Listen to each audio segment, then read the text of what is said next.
The chronocognitive anchor?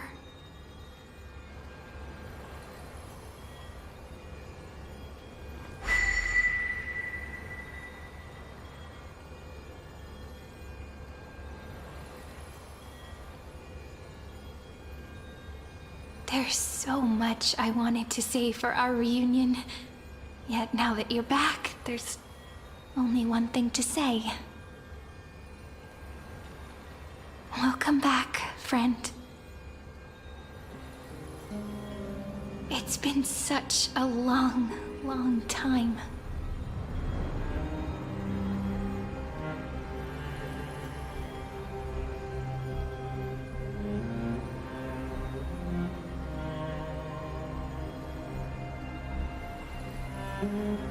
You must be really confused right now, aren't you? So much has happened in Amphorius while you were gone. But don't worry. The Deliverer can't afford to be lost, no? Now, please follow me, and turn the pages of time and hear the words everyone left for you. I'll tell you the story of this 1000-year journey. That way, it won't just be my memories alone. Cyrene can't hear me?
Scenery of the past has resurfaced.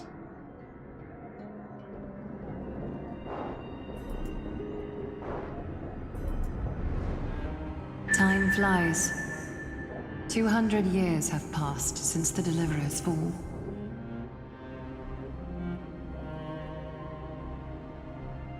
We had to return 3 core flames of law, romance, and ocean to stop Lygus, but even so...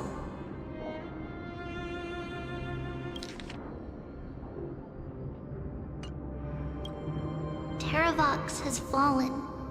The 2 geniuses vanished without a trace, and Zeridra embraced her fate. At this rate... Era Nova will come, and Amphorius will fall into the destruction.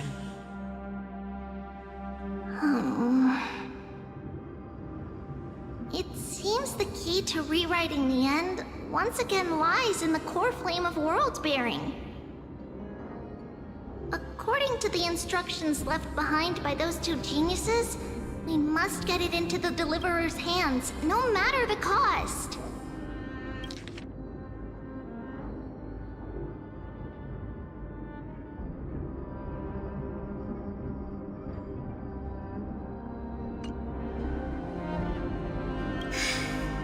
But how? We need to find a way to hide the core flame. And we must buy enough time to keep Lygus at bay. About that, Rini might have some good news. She had that dream again last night, but the Titan's voice was clearer than ever this time. She said, "Pass the flame into the future." Is that a prophecy from Orynyx? She chose to side with humanity this time and hide one of her kin's core flame?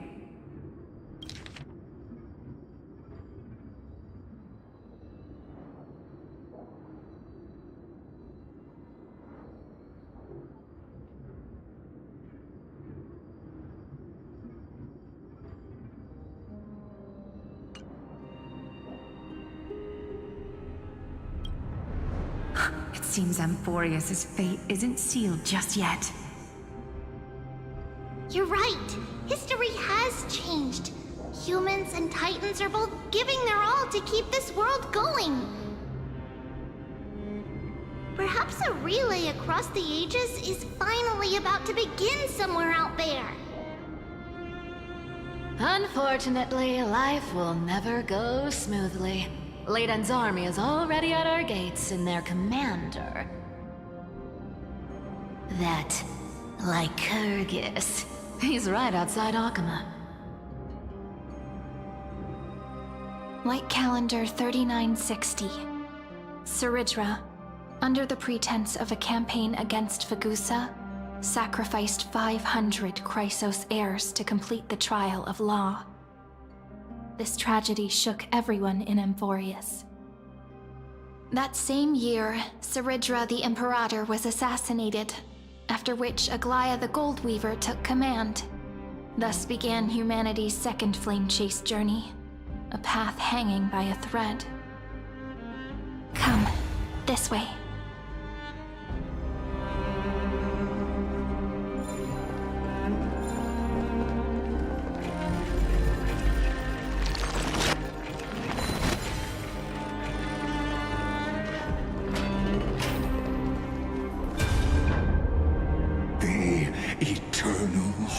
City? What part of that eternity ever lived up to its descriptions in poetry?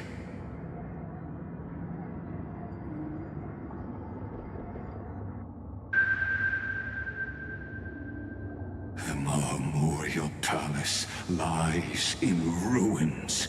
Countless mortals have perished because of your stubborn resistance. It's time you learned the cost of refusal.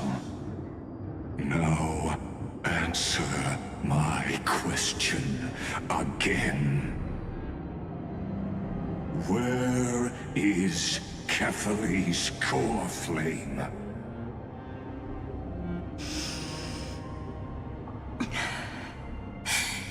You really think you'll find it by razing the holy city to the ground?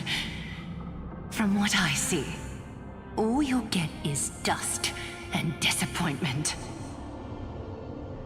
Don't forget, you can't kill the Chrysos heirs mentioned in the prophecy because of law. I have never denied that. Which is why I now place my hope in the faithful citizens of Akama. Perhaps they'll give me what I seek in the echo of your screams. Now then, I'll be cutting open your chests and using your scalding golden blood to baptize the masses. Allow me to apologize in advance. We shall start with you, blind and foolish Lady Goldweaver. Leave this to me, Lady Aglaya. You must get away now.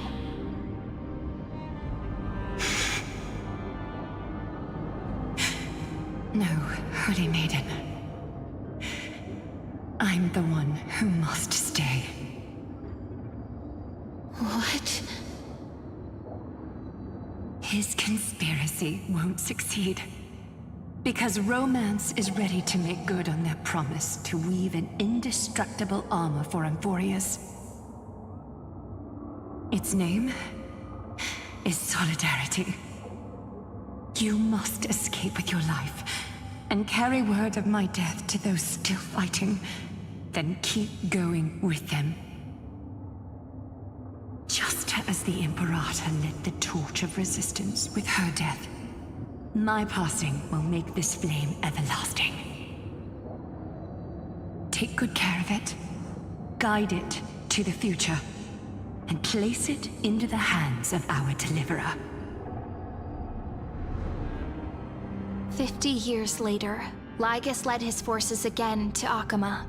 He charged directly into the Holy City and razed the Marmorial Palace. History would name this battle the Third Siege of Akama. 90,000 brave souls gave their lives for Akama that day, including their fearless leader, Aglaya. Go forth, deliverer.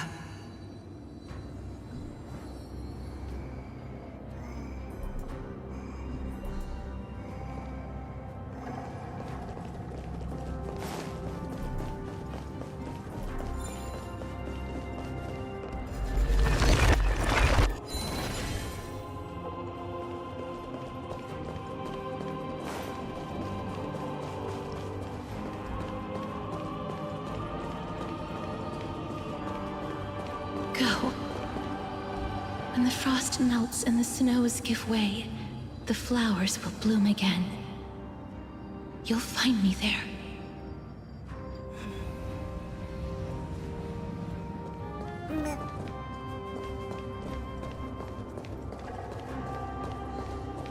So what you're saying is... Princess Homebuddy is never coming back, is she?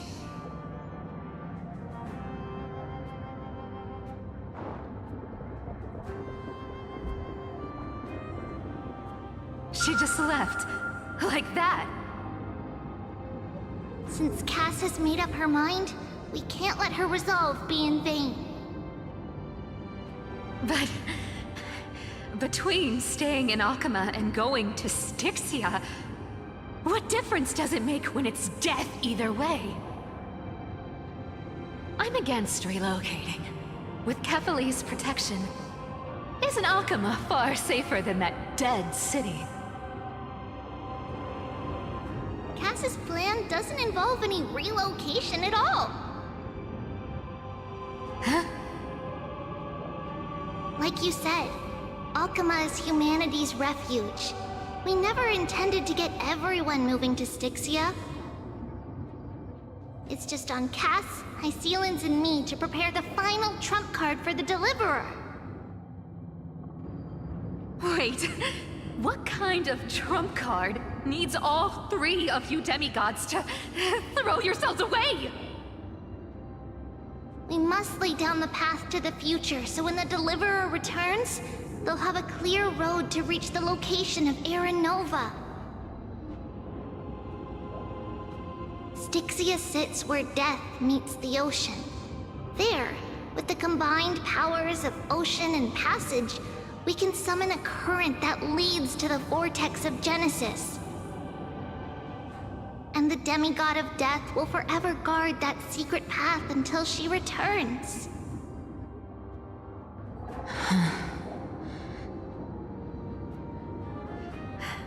We all know Lygos will set his sights on the vortex of Genesis. That's exactly why we have to do this.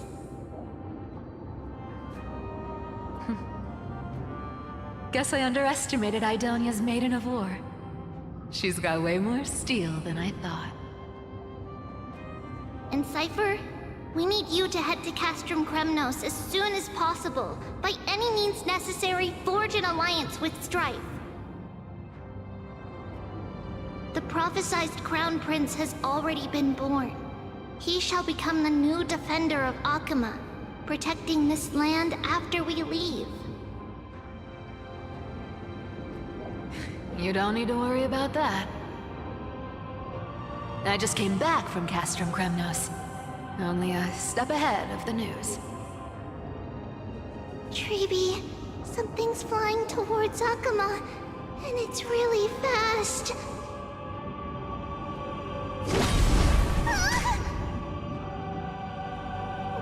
What is it? It's a spear! It's the Kremnoans. Their king's already here. With the protection of the demigods Trebios and Cyphera, Akama endured wave after wave of warfare, though just barely.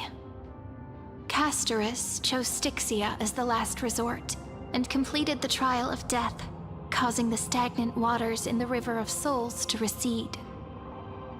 Soon after, Trebios departed on a long journey. That same year, the Kremnoan king Euripon, along with his son, Prince Midamos, joined the Alliance to safeguard the Holy City in the Battle of Deliverance.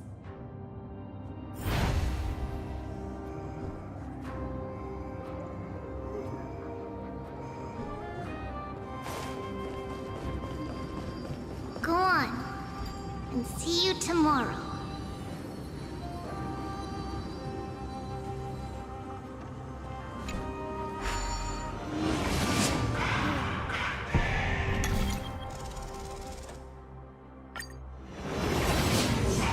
Breaking me apart buys this world even one more second. And so be it.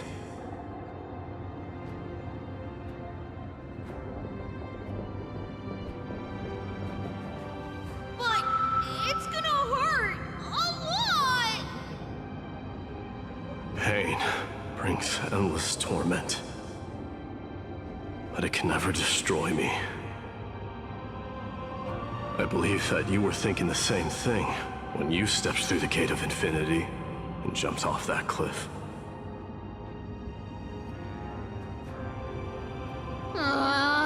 Can't argue with that. In the current situation, this is the only path Akama has left.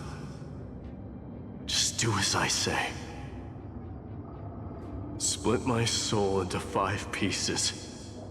Forge me an immortal vessel. Let the blade of strife hang forever overhead.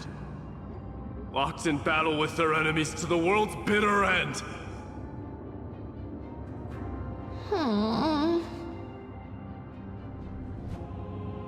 There's no need to be sad, Lady Trebios. Haven't we already taken great strides towards that promised tomorrow?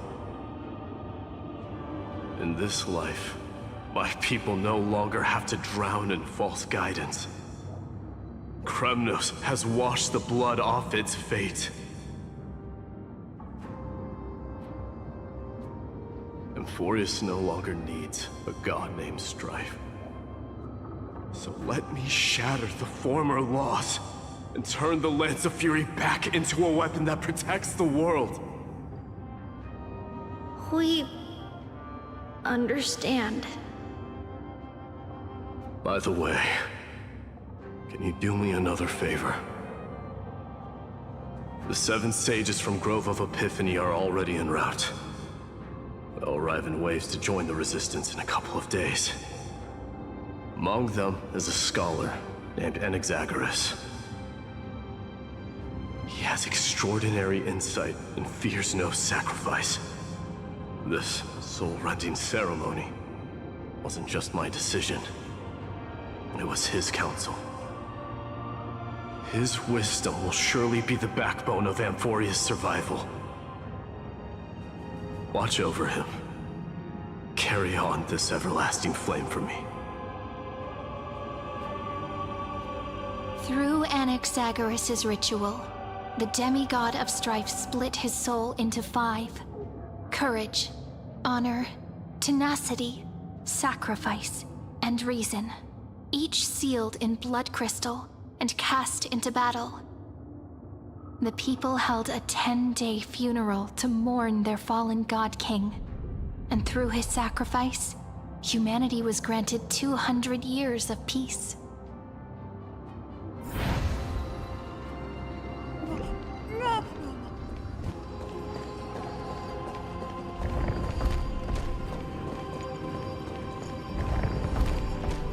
Keep moving forward. My blood will pave the road ahead for you.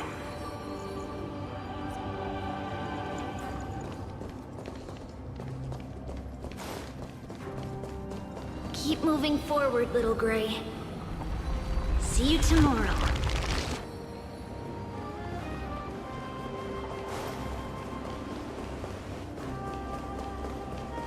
That seamstress wasn't wrong when she said a lie needs more lies to keep it together.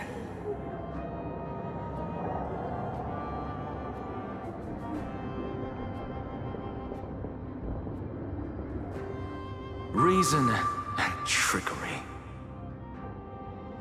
Never thought we'd be the pair to finish this final setup. Can't catch that Tin Man without your little slides. Besides, this is our last shot. Not the time to be picky, right? Don't oversimplify it. Lycus just found out Akima's been an empty shell for the past 50 years. He's bound to be furious. At this rate, he could have done anything. That's exactly what we want. Rage blinds even the brightest minds. Doesn't matter how much of a genius he is, the principle still holds. Once he storms into the council and confronts me head-on. You trigger your alchemy with a boom, and turn him into a caged beast. Easier said than done. You still have to pass yourself off as the deliverer without anyone catching on. And you really think a human alchemical array can bind a godlike being? That's just nonsense. What? Getting cold feet? Or you just don't believe in the almighty worth of the demigod of trickery? Just tell me straight. Can you do it or not?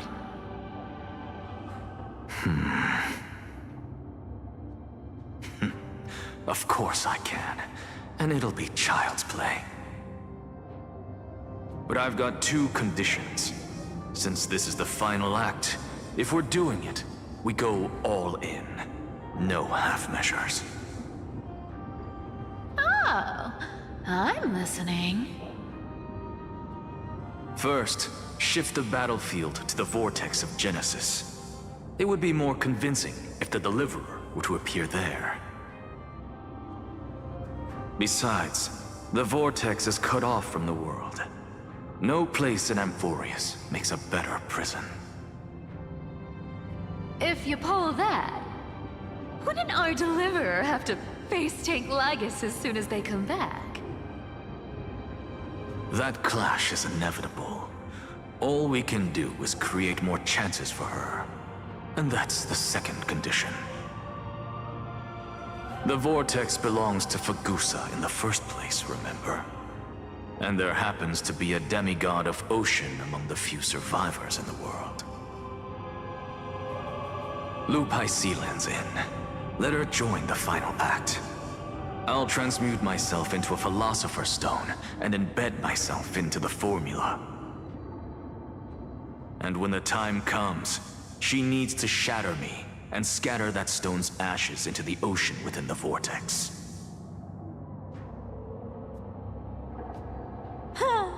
I guess people weren't wrong when they said you're insane, Grove Boy. I've got no idea how to outwit a reclusive genius. But making an anti-Catheran suffer? The demigod of reason has 10,000 ways to do just that. And what I just mentioned was one of them. So what exactly does your formula do? Now that would spoil the climax, wouldn't it? By now, Hyacinth must have completed the Sky People's ritual. Since that Theoros loves a good performance as much as I do, let's make sure he enjoys our show to the fullest. As for how the Deliverer will complete the Era Nova, well, that will no longer be our concern. It was the last battle known to the world, initiated by two demigods least suited for war. In the end, reason and trickery kept their word. At the cost of their lives, they sealed Lygus within the vortex of Genesis, where he remains to this day.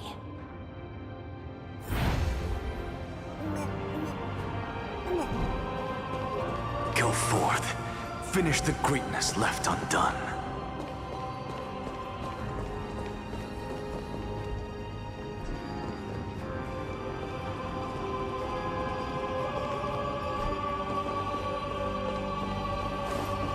Quit overthinking! Just run!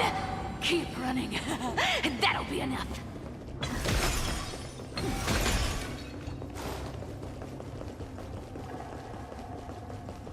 Irie? It's dead quiet here.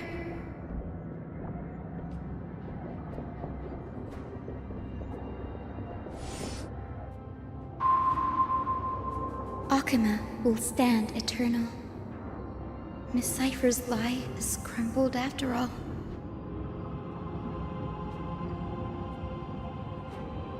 But it's all right, because all of us have fulfilled our purpose by now. When the Deliverer returns, no matter where she is, sky will turn clear, and a rainbow bridge will rise, carrying her to the final battleground. Sairi, this arduous relay is finally nearing its end.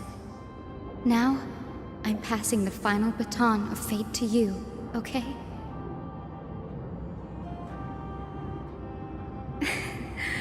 No, that's not quite right. After all, it was you and her who lit the first spark of this journey, wasn't it?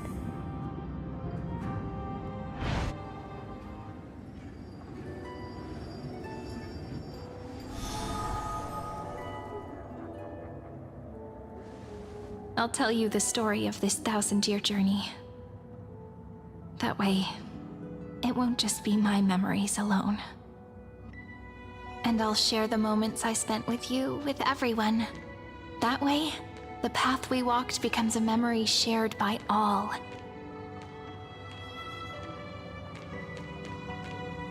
People will know that there's nothing left to chase.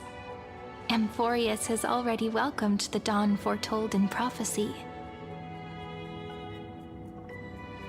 Just like I said, this won't be harder than the last time. Right?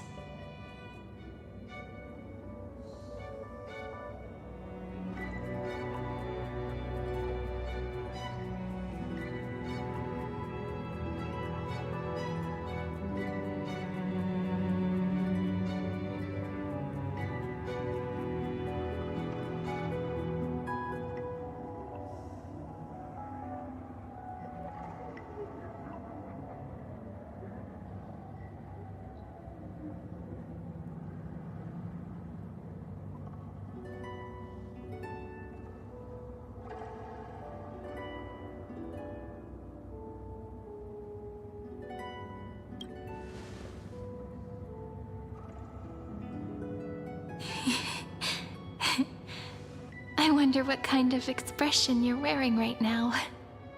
Probably the same as always. Calm, resolute, and brimming with confidence. If I have the chance, I'd love to see it again. Because it's really been far too long since we parted.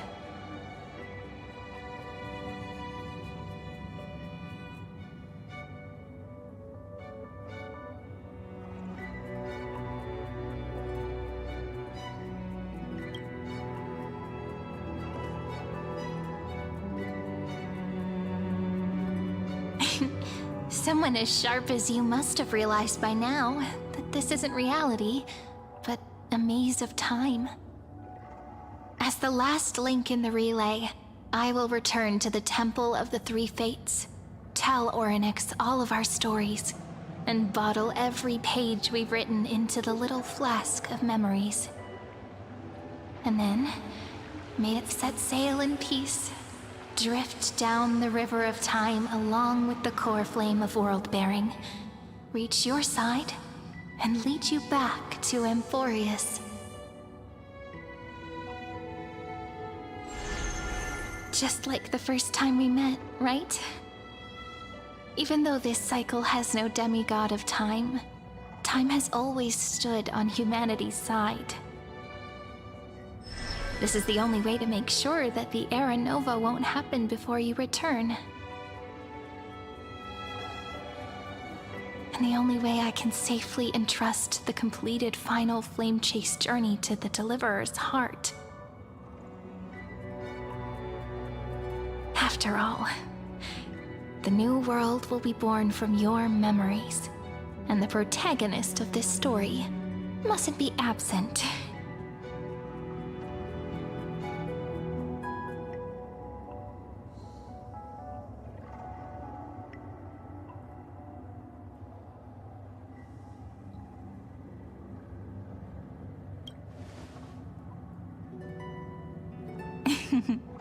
I believe you will never let us down, just like always. Do you remember when Finan sent us back to the beginning? When you and I got separated? But in the end, I returned to you, carrying all that we've been through. That's what memory is. It may wear down and fade in the river of time, but it never truly leaves. When that hidden corner of the heart is stirred, the past returns even more beautiful than before. So don't worry. Let the 33,550,337th Flame Chase journey become part of you too. I've gotten a lot better at it with the experience from the last time. Next, you will head to Styxia and find the Vortex's entrance guarded by the demigod of Ocean, before charging toward the final battlefield.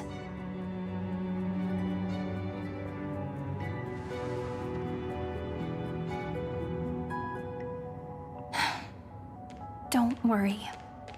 I'll be with you. All of us will. Even Finan. We'll stand with the Deliverer.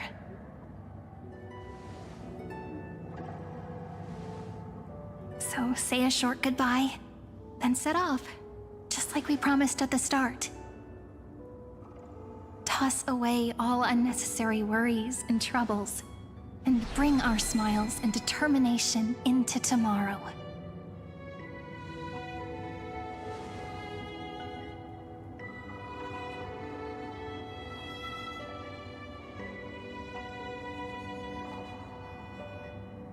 The last baton. I wonder how long you'll have to wait before passing it on to her. No matter how long it takes, it's okay. Waiting is what I do best. After all, it took 33 million cycles for her to arrive in our world. What's a few moments more?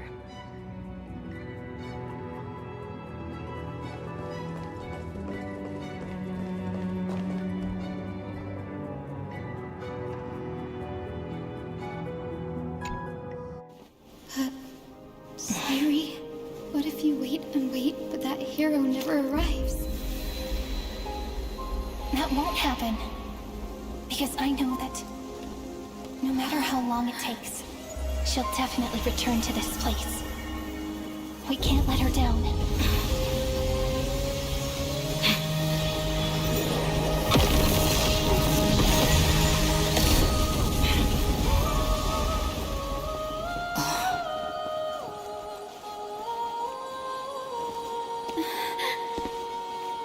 Sky shall rain rays of dawn for you. May romance be with you on your journey. And reason grant you enlightenment. Let strife bestow you with inspiration. Trickery ensure your success. Allow death to protect your soul. And at last, let passage point the way forward. Well, time will remember the Trailblazer's journey.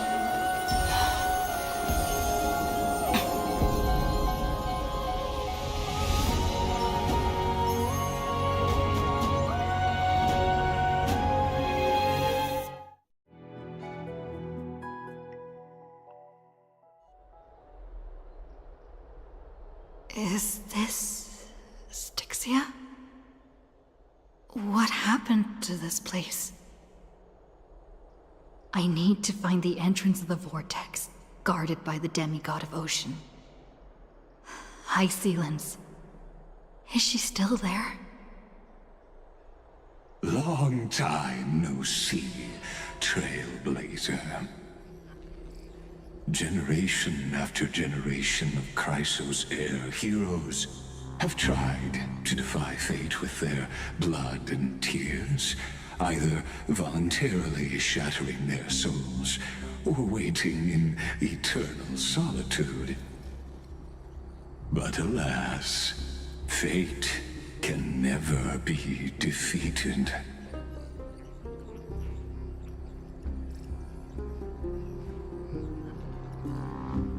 Reason and trickery may bind my flesh, but my will shall never fall silent. So the demigod of ocean, the Dux Gladiorum, High Sealens, sought to bring me into a fantasia with her voice and drown a genius in slumber. But alas, it was all a hopeless dream.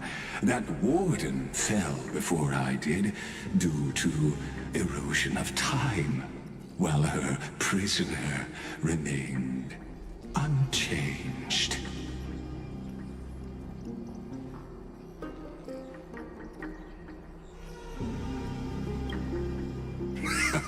True, I can't leave this place, but what of it?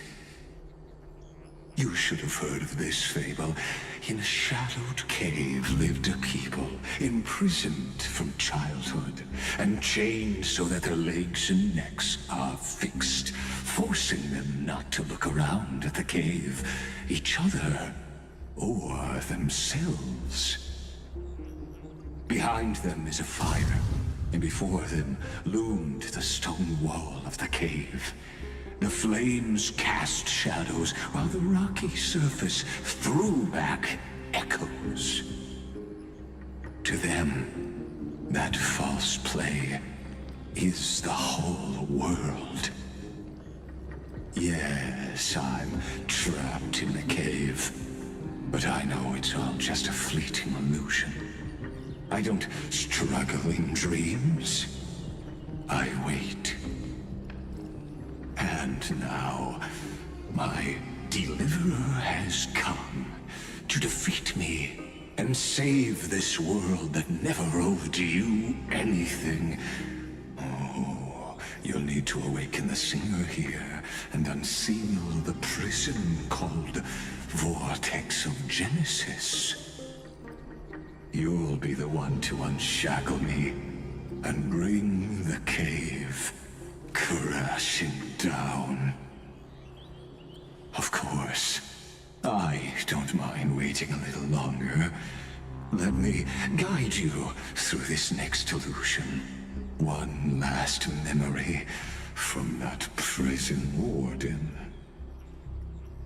I hope you'll watch the stories of this Fantasia closely. Logically, the Deliverer must see the world for what it truly is. Emotionally, this memory captures the fate of everyone in Emphorius better than anything else. Only by feeling it for yourself can you understand my point of view.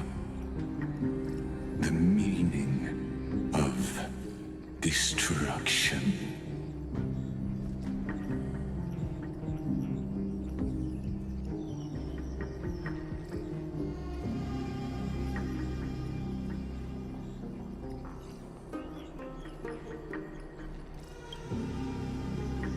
To your unshakable resolve, I salute you. But before we step onto the final stage, let me ask you this. In the spirit of that fable I told you just now, can the prisoners in the cave learn to see the shadows and echoes for what they are, and stop mistaking them for reality?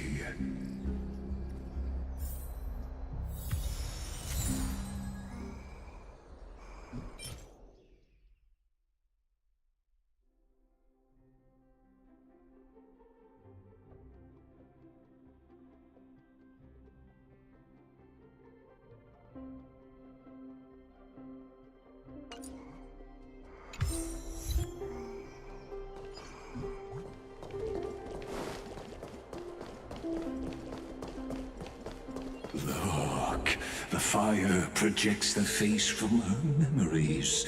An actress upon the stage of this play.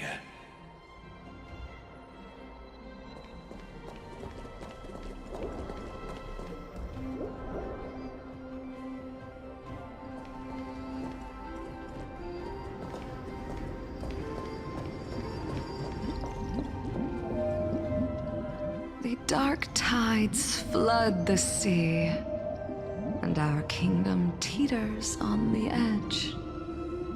Fear not. Our queen has gone to the borderlands. She'll quell this calamity herself. This is the scene when the Chrysos heir of Ocean was born. She was once of a Titankin race named Sea Sirens.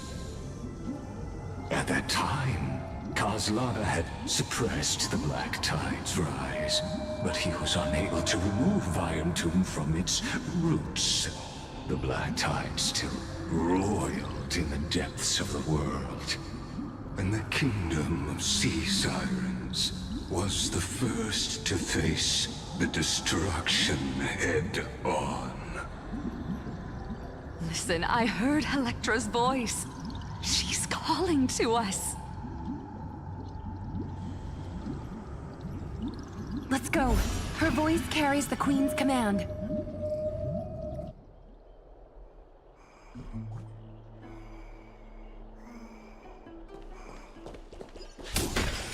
To keep the Black Tide from threatening the ocean, the Queen gave her all, body and soul.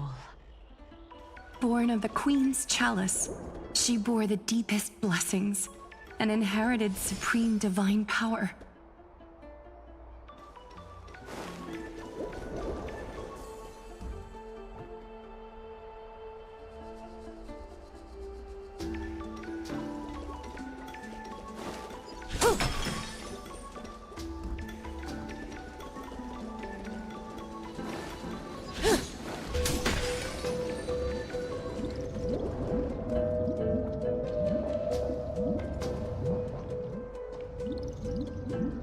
My sisters!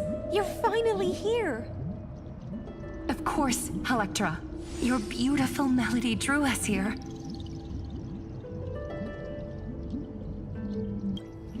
Her true name is Electra.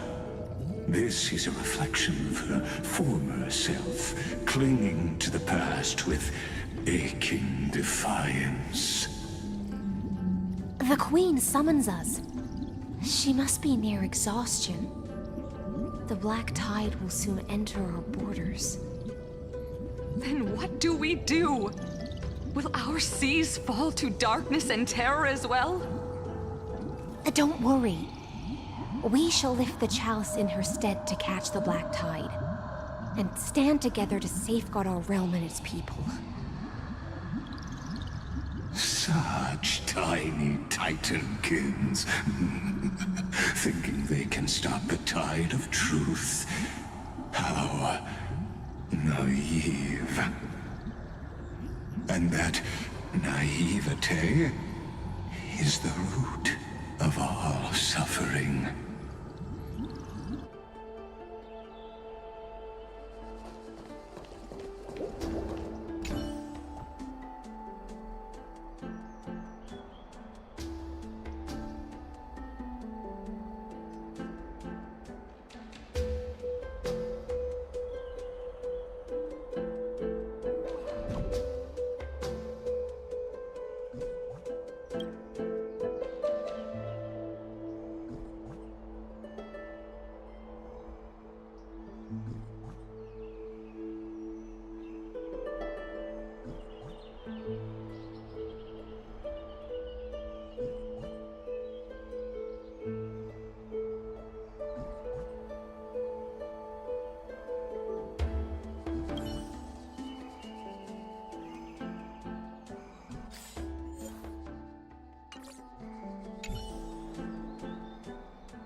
The Queen's palace lies just ahead.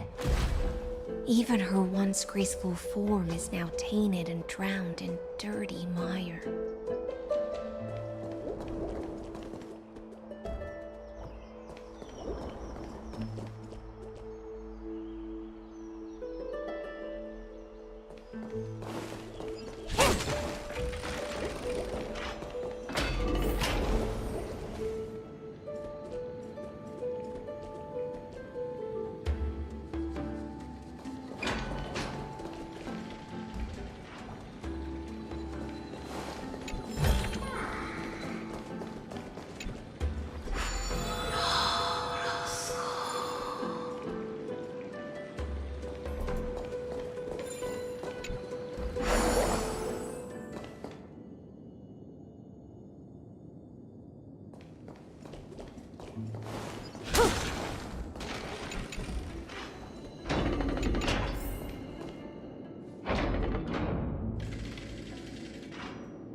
Oh, Fagusa, our noble queen, we've come at your call. My little fishlings, you swim with such joy. It pains me to speak of the kingdom's sorrow. I once believed I could drink the Black Tide dry, but even the deepest chalice must one day overflow, and I can hold no more of this filth. Mother, worry not. We're all children of the sea. Let us bear your fate together. We'll take up your mantle and drive back the black currents. We'll mend your sacred chalice and take in the cursed filth. My little fishlings, when the spear of strife falls, you may retreat in peace. I promise you, on the surface, the city-states will hold a feast without end in your honor. This is the last gift I can give you.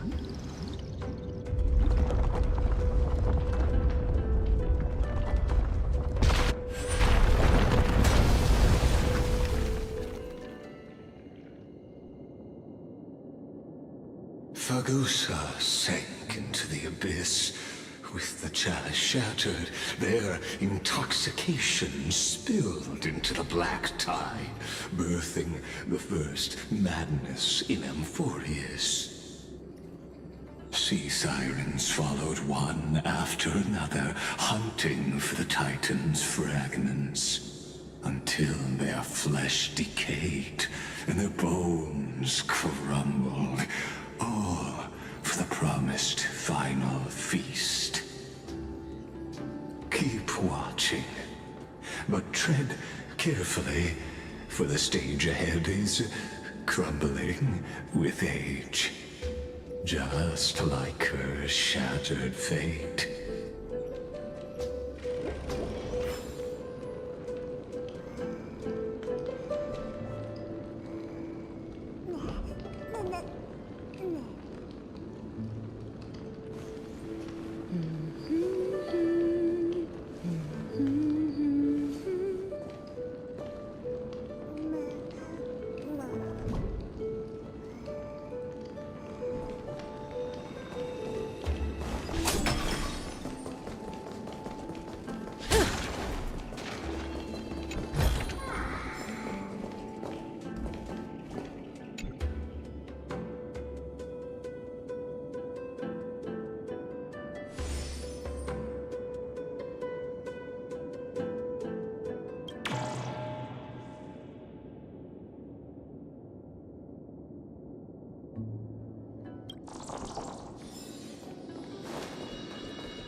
Your wisdom far surpasses even the bounds of reason's model.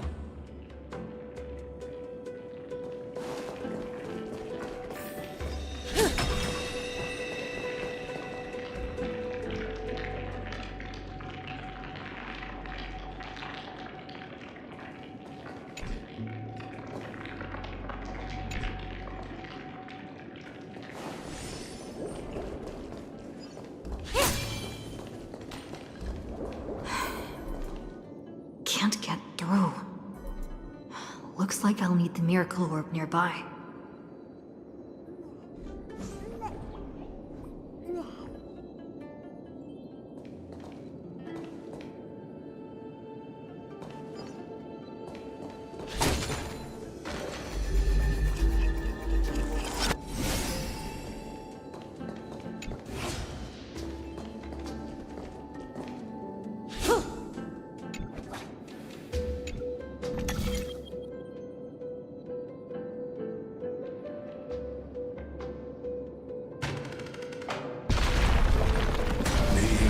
Was written long ago. Even you cannot rewrite it. Just like this poor chandelier.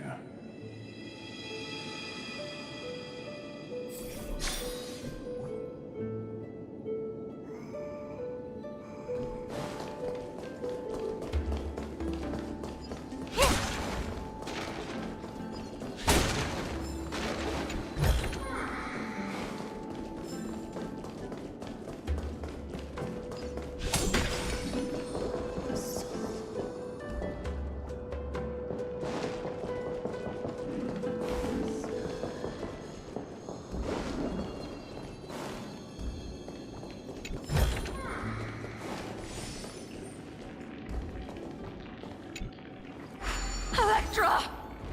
The fiends have gnawed my tail. I can no longer swim to the far seas. Electra! The black sludge has soaked my fins! I can't dance with you anymore!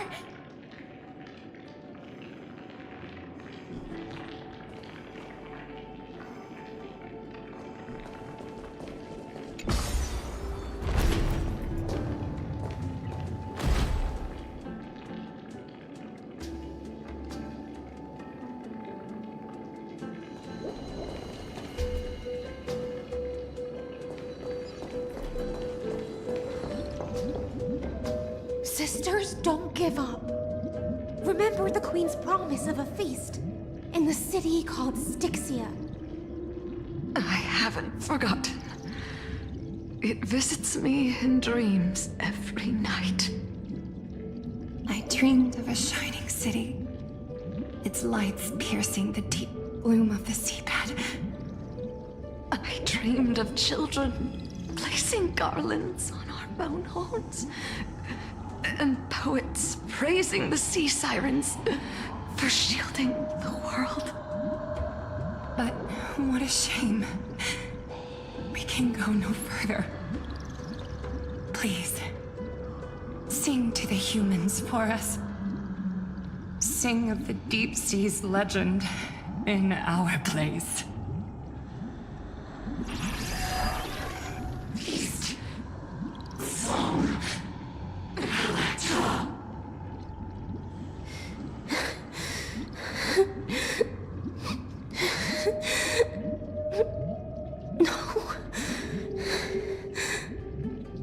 The sea sirens were tainted by the destruction. Their flesh rotted away. They became the black tide creatures of this cycle. Farewell, sisters. I'll finish this last task, then return to prepare your feast. And so, only one sea siren remained among the sea floor. High Sealens, swimming alone through the seas, burying her kin and searching for the fragments of the Chalice of Plenty. Though most of that journey was in vain, why not use the power enough time to leap ahead toward the journey's end. To reach the Spirit Basin, I'll need to call upon the power of the Chrono Vessel.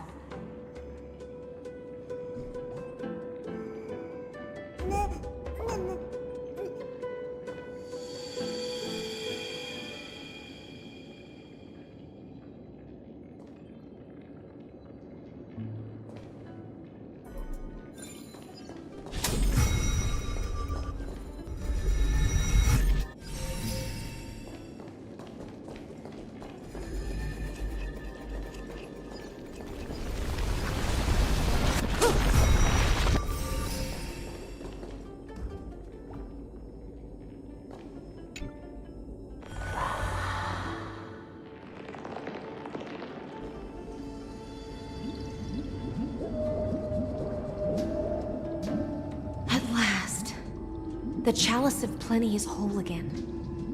The Lance of Fury emerges from the River of Souls, and the gods reclaim their duty to hold back the Black Tide.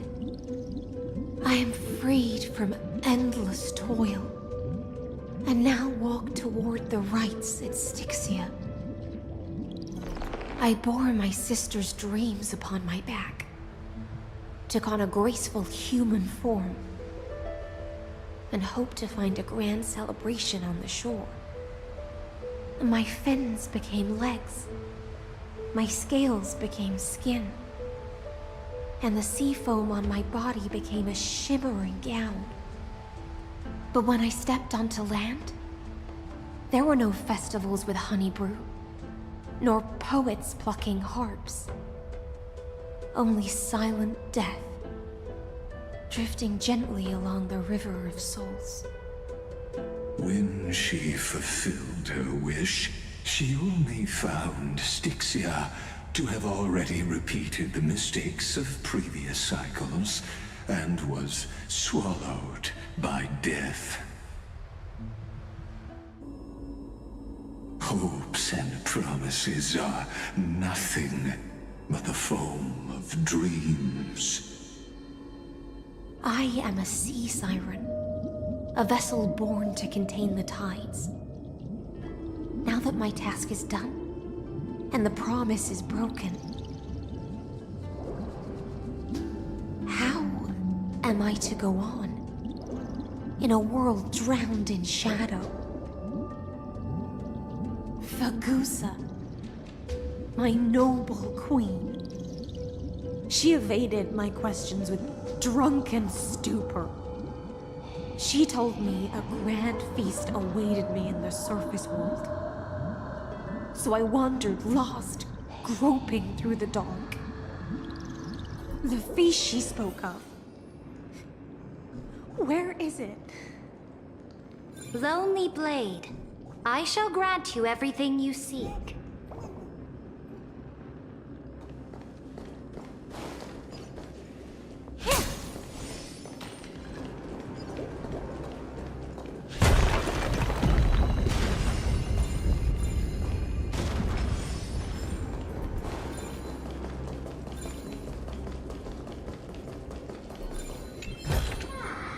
No surprise there.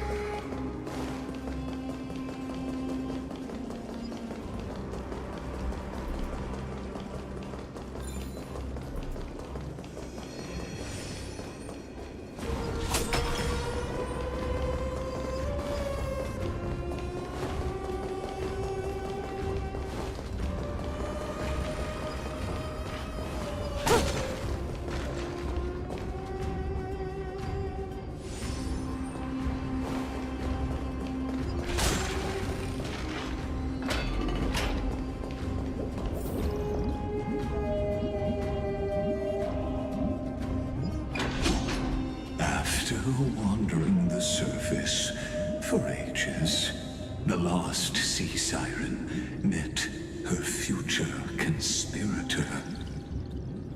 You quelled the wars alone and forced strife into retreat. This swordfish that commands thousands of legions, Whom does she serve?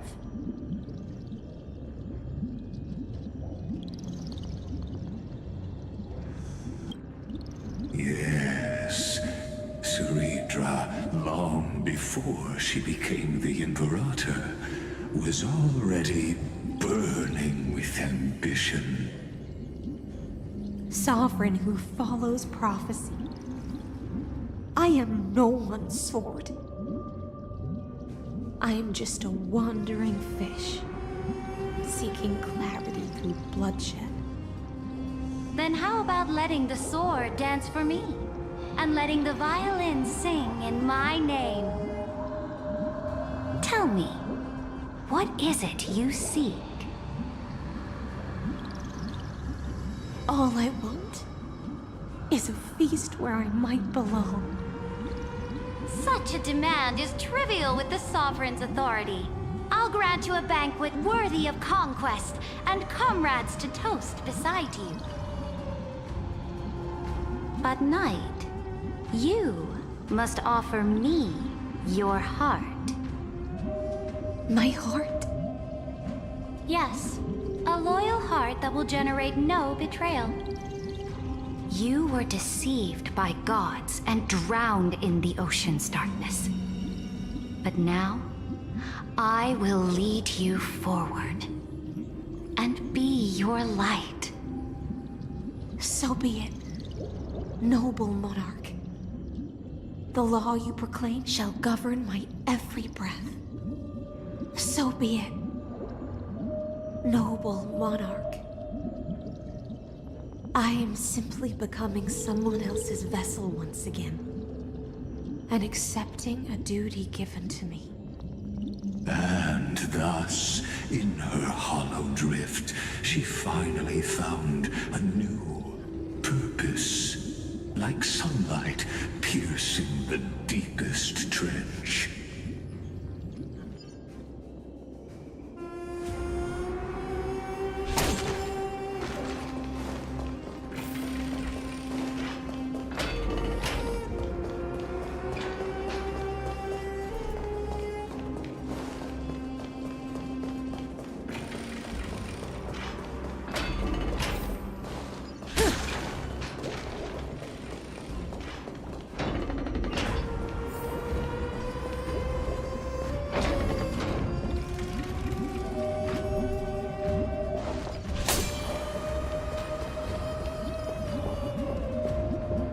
Noble monarch, I've cleansed the foulness from the road as you commanded.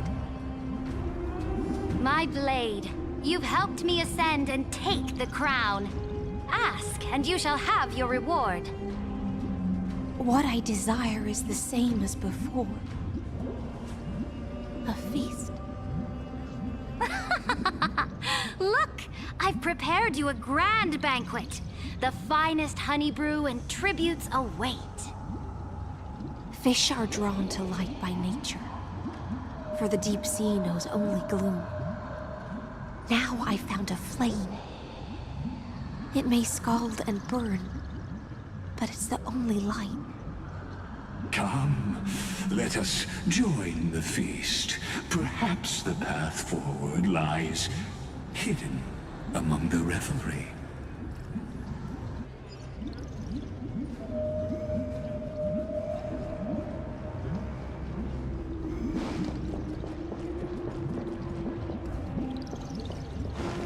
Have you heard that the Imperator's about to begin a new campaign? Her glory will no longer be bound by the borders of Enforius.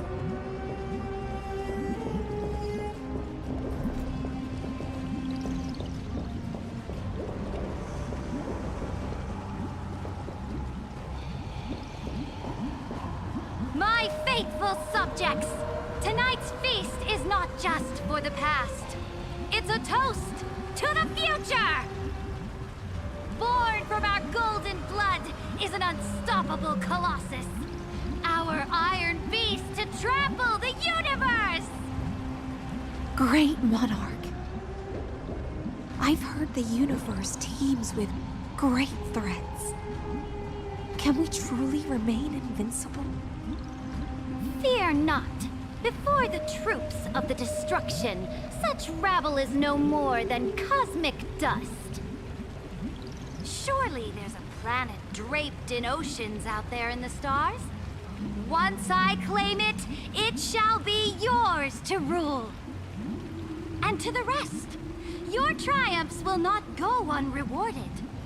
I promise you a new age, free of fear. Now, raise your cups to our conquest among the Sea of Stars! Sea of Stars! Sea of Stars! Conquest among the Sea of Stars. What a grand vision. Yet, to the Siren Knight, only feasts still stir her heart. Come now, join me. Witness the end of this futile dream. Where's the way out of this illusion? Come quick! Let's celebrate together! I've saved the finest brew! Come taste it with me!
Noble knight, you are truly a blazing spark. It is my honor to share this banquet with you. Noble Knight, you have earned victory with your blade. And you have every reason to revel in this moment of triumph. Let me pour you a glass of honey brew. Noble Knight, with the Sovereign now enthroned, this triumph is yours as much as hers. Let me raise a toast to you. Noble knight, your strength is boundless. Lead us to conquer the universe, and let us toast to that vow! Then drink we shall. Raise your glass. In the deep sea, I never knew what fire was. But when I set foot on land, the first light that I saw was the flames of war, lit with golden blood. It scorched my fins, made me feel pain and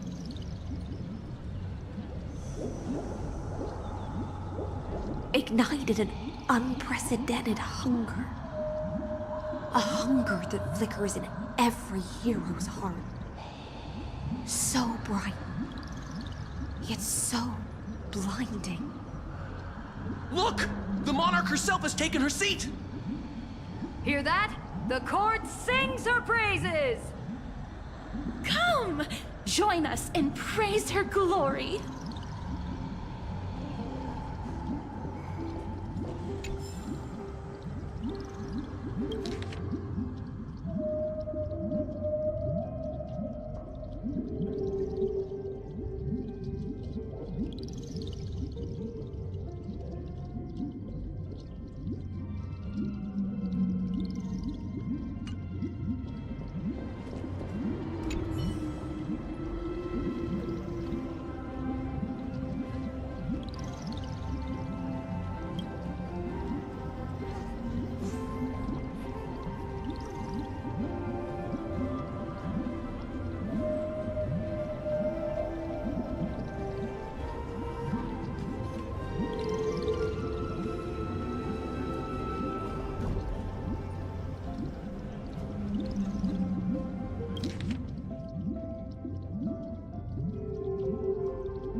stay here and listen. And the abysses revels, your cries rise. Stand still.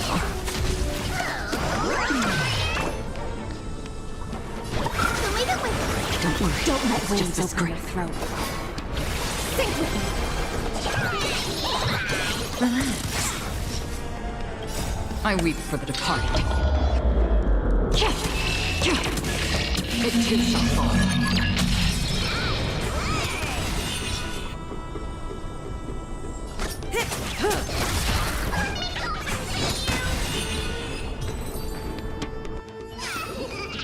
The human body is beautiful in its fragility.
One eye of hers sees glory, the other sees corpses.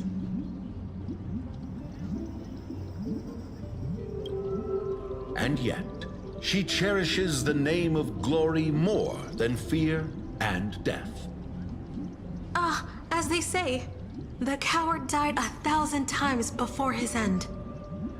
But the brave face death but once, which gods stand witness. On the eve of war, we sang our hymns and set our sights to sail beyond the stars.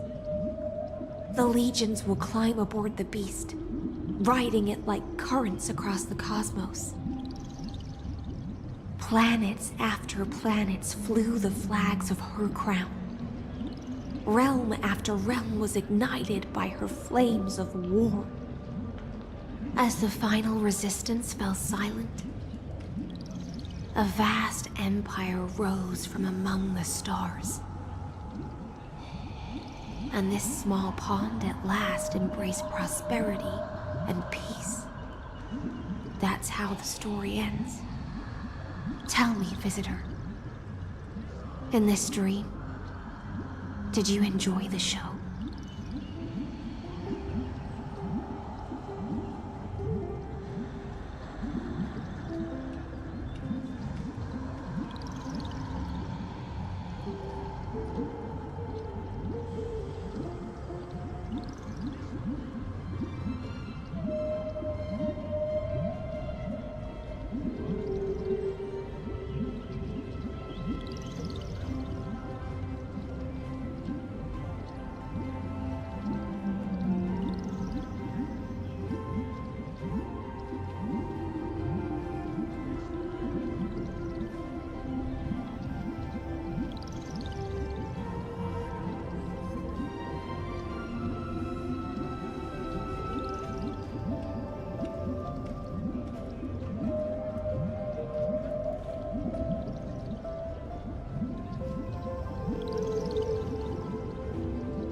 After all, beneath that still surface lie the bones of countless dead.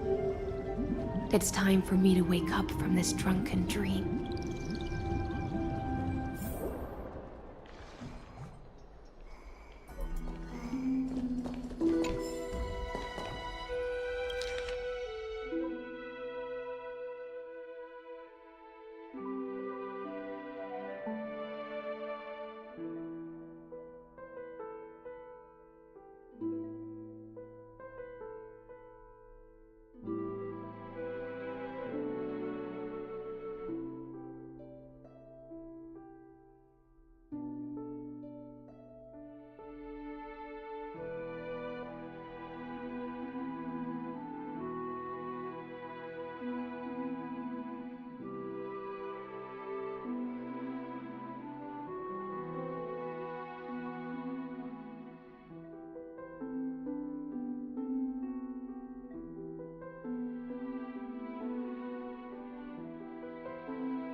No surprise there.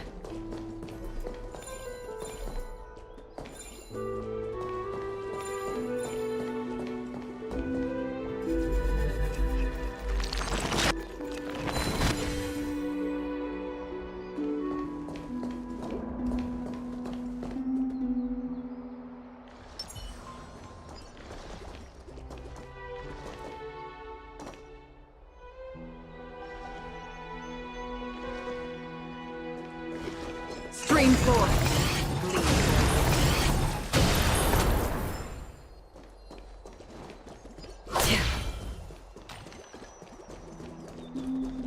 The Imperator is dead! The Imperator is dead! The Imperator is dead!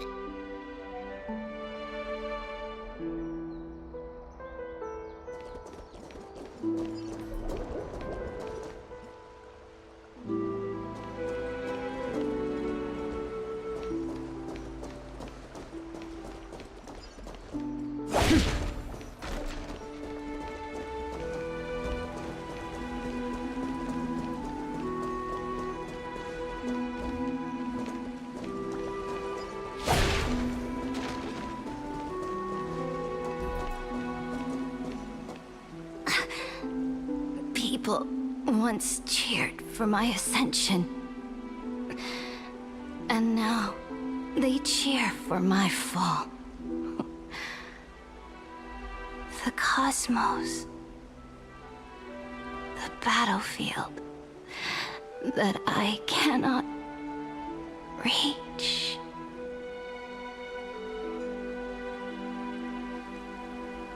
Before the Sovereign's conquest reached its end, her life and ambition had already been swallowed by the deep sea. This is the true ending. Her grand designs torn apart by the blade. Her regal robes soaked in golden blood. And the one who struck her down? The one who struck her down was her most loyal Gladius.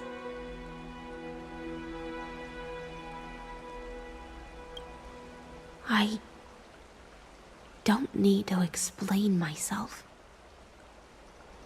A fish in a pond has no hope against the surge of fate. I wandered the shore, found a flicker of flame, only to snuff it out with my own hand. I don't understand. If the ocean's feast, the Imperator's dream, and even Amphorius's existence are all illusions, then what's the point of our journey? When the Deliverer returns, I will let this absurd celebration come to an end.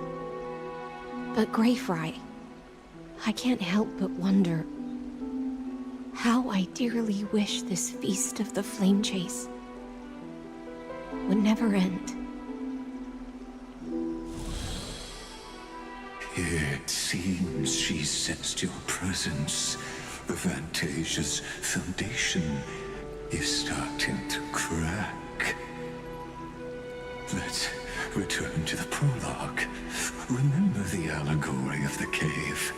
Can the prisoners in the cave learn to see the shadows and echoes for what they are, and stop mistaking them for reality? As you've seen, when she cast off her chains, finally turned to look around, and moved her legs, her reward was nothing but searing pain. The light will blind her, for the fire behind her had never once actually touched her eyes. Her legs will buckle beneath her, for she had never learned to walk forward. And so she fell into infinite confusion and fear, and came to firmly believe that the shadows and echoes were the real world. But we in the cosmos, are we truly any wiser than she was? Now, nameless one, fateless one, ask yourself this. The paths you tread, the eons you worship, everything you've trailblazed with your own hands, could it all be someone else's projected shadow? Let's leave that question till after the curtain falls. Once you've unearthed every last truth and reached the prison built for me by the demigods, I'll speak with you face to face.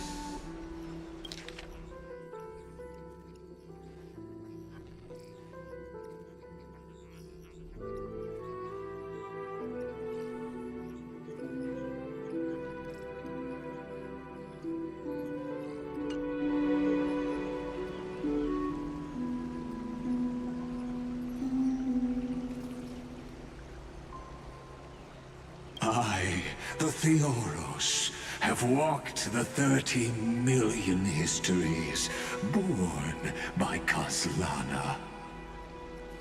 1,000 years is a mere atom in a grain of sand to me. Amphorius, compared to the cosmos, is but that grain upon a whole beach. I swore to bring an end to the erudition. Would I really let a single grain grind down my mind? Now, please use the power of time to open the gate to the ocean's depths. Go, find the prison warden tormented by loyalty. Find her. Step into the world's vortex, and once there, end everything between us. That palace reflects the heart of the demigod of ocean, intoxicated, stagnant. There, you'll witness the true beginning of the saga of deliverance. An ugly history, long buried by tides and shame. A staircase of apotheosis that the Imperator forged with the golden blood of 500 human sacrifices under the pretense of conquest.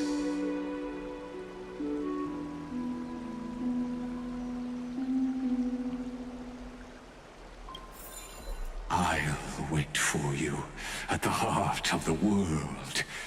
But to reach the place, you must find the prison warden, lost in her stupor.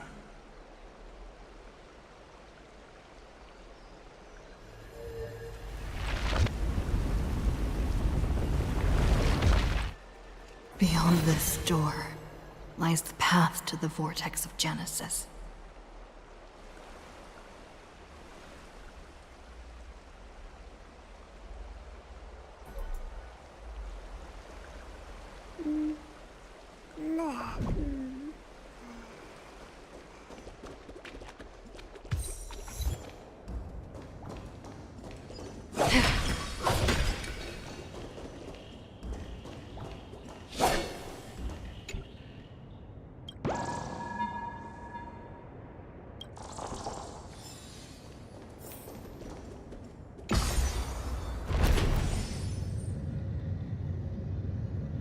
Now step away from this false banquet. And then onto that bloody stage.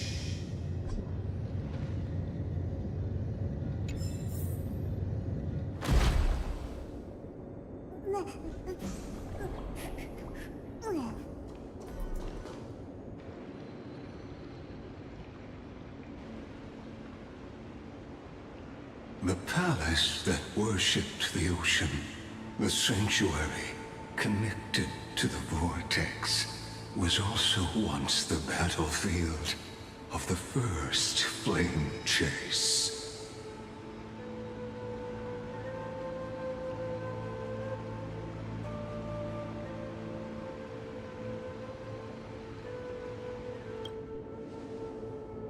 Her exuberant song halted the passage of time in this place, imprisoning my body and shielding my soul from deterioration, all just to await your return.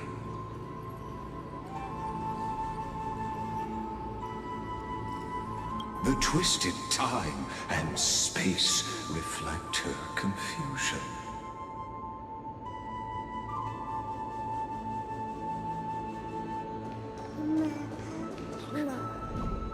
It's the deliverer! And so, the Imperator's crimes were veiled.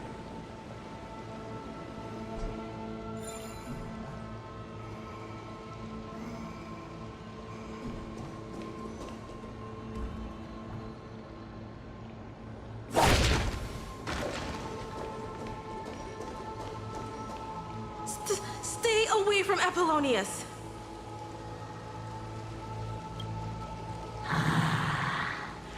This cup of honey brew. What a sweet aroma. Run, Virginia. Dux Hakalithist! We can't give up here! Love steeped in death. How delicious.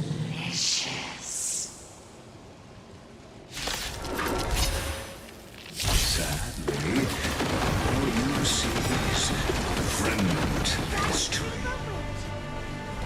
And your interference is just another equally futile echo. Pepsi Sunshine! Like a warm current.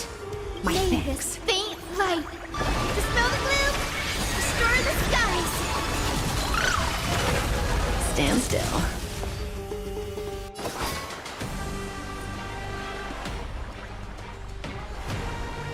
Be intoxicated. Relax. Stay here and listen. In the abyss's revels, your cries rise.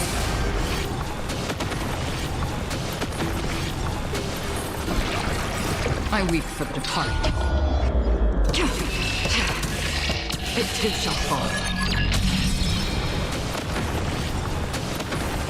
Good times. Never time to say bye. Boom. Stand still.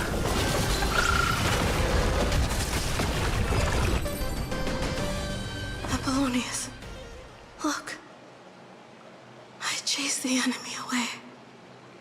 But I think I can't go any further. I'm sorry, Virginia, for letting you. It's okay. I'm glad to die by your side. Ah, such an ironic twist of fate. Even as the foundation of the world crumbles, the heartless Imperator still made the same decision she did in the past 30 million cycles. During the first Flame Chase journey, the Flame Chase Legion stormed Styxia. Tens of thousands of sea sirens surged from the River of Souls, crashing toward the heroes like a tidal wave.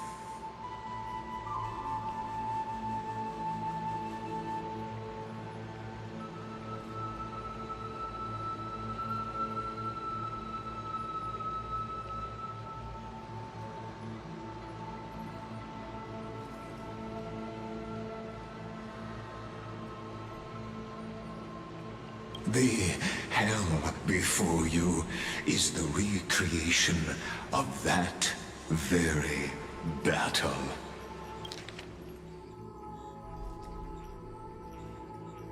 The hell before you is the recreation of that very battle.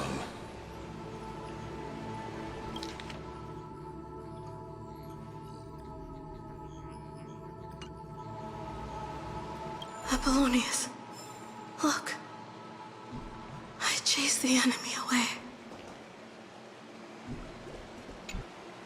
There is a letter I never got to give to you. It's my final poem. There is a letter I never got to give to you. Let me read it to you. It's my final poem. The shadow of a tree frames the sage's back, like a boulder bearing the rings of time. The bird's song is the whisper of wind through the forest, but it cannot pass the fractures in his form. His weight presses down on the bird's wings and the stirring heart within.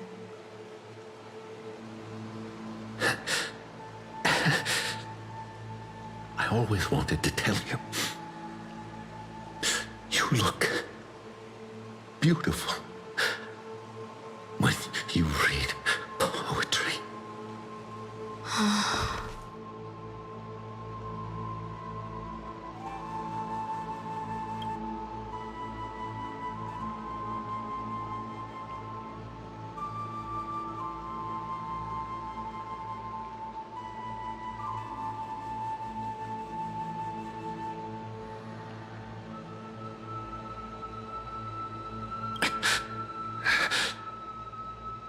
Virginia, see you in the new world.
It's the Deliverer!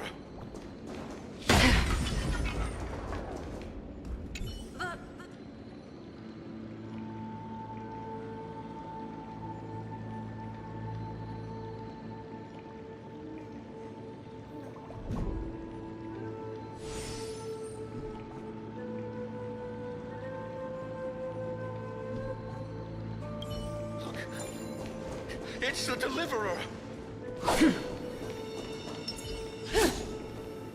The Deliverer? She's back?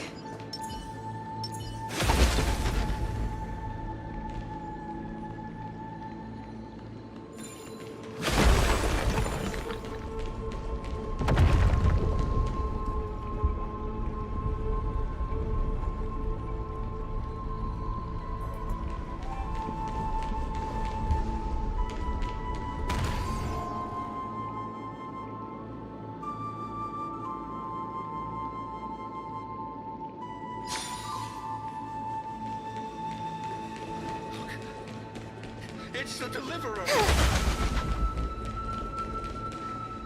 A painful past, yet hidden beneath a veil of joyful song. Ah, two discarded data clusters waiting for someone's return, it seems. Relive the history, then pass through the temple's waters and come to my side.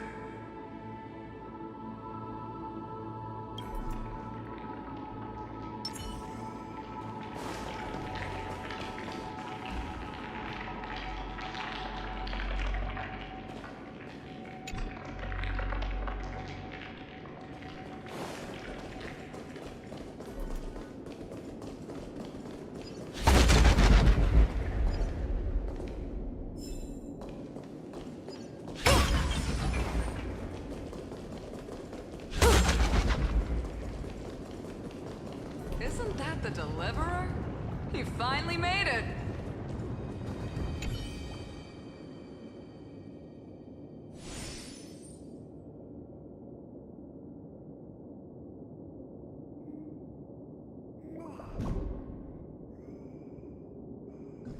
Isn't that the Deliverer? You finally made it! What a wretched way to die.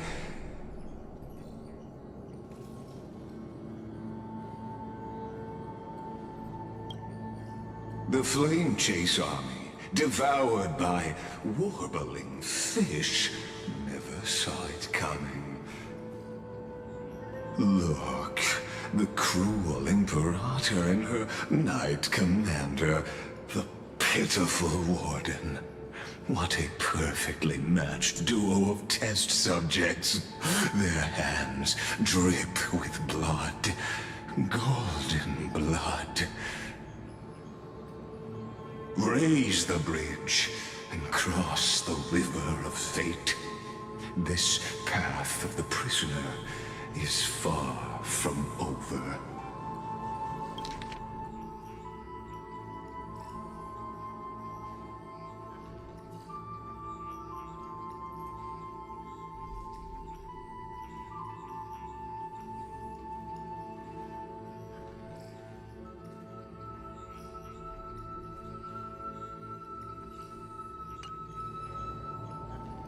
Imperator!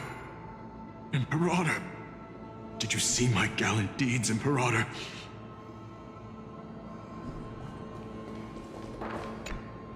Imperator!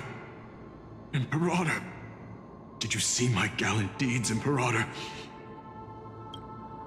You fool! How could you still not get it even now? With her schemes, do you think she'd ever let us end up like this by accident? She knew how this battle would end from the start! That tyrant. I swear I'll kill her with my own hands. No. She wouldn't send us to die for nothing. She would never betray our dreams. Or Emporius. Imperator. I know I'm a fool. So I'll believe in your commands. To the very end. Take my life. And finish the conquest of the stars.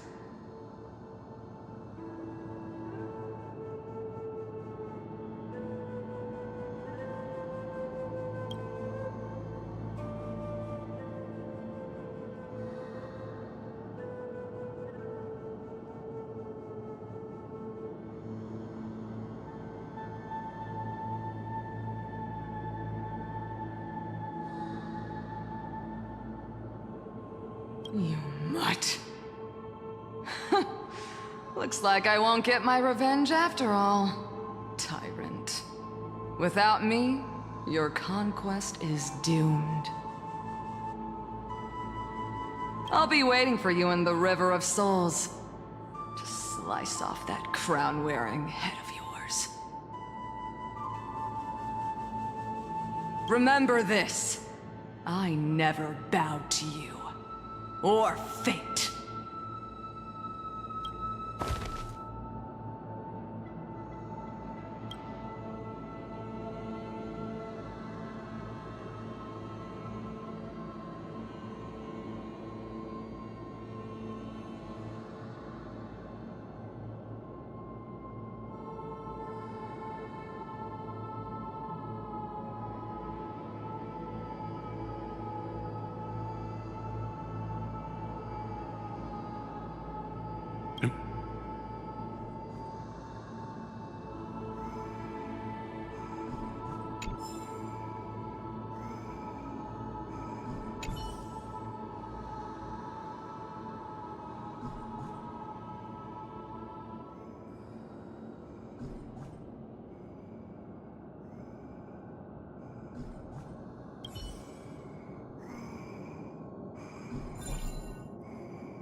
A sovereign and the sword at her side.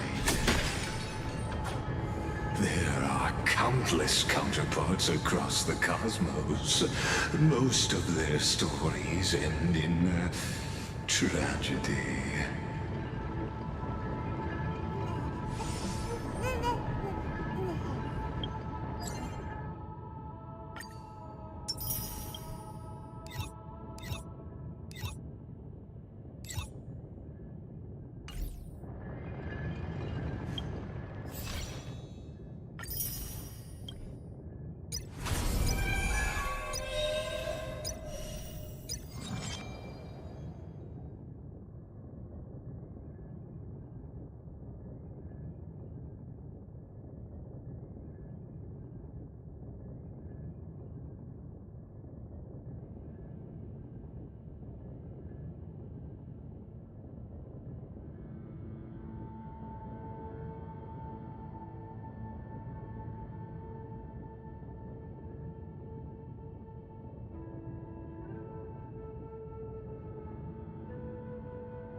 Imperator, why did you...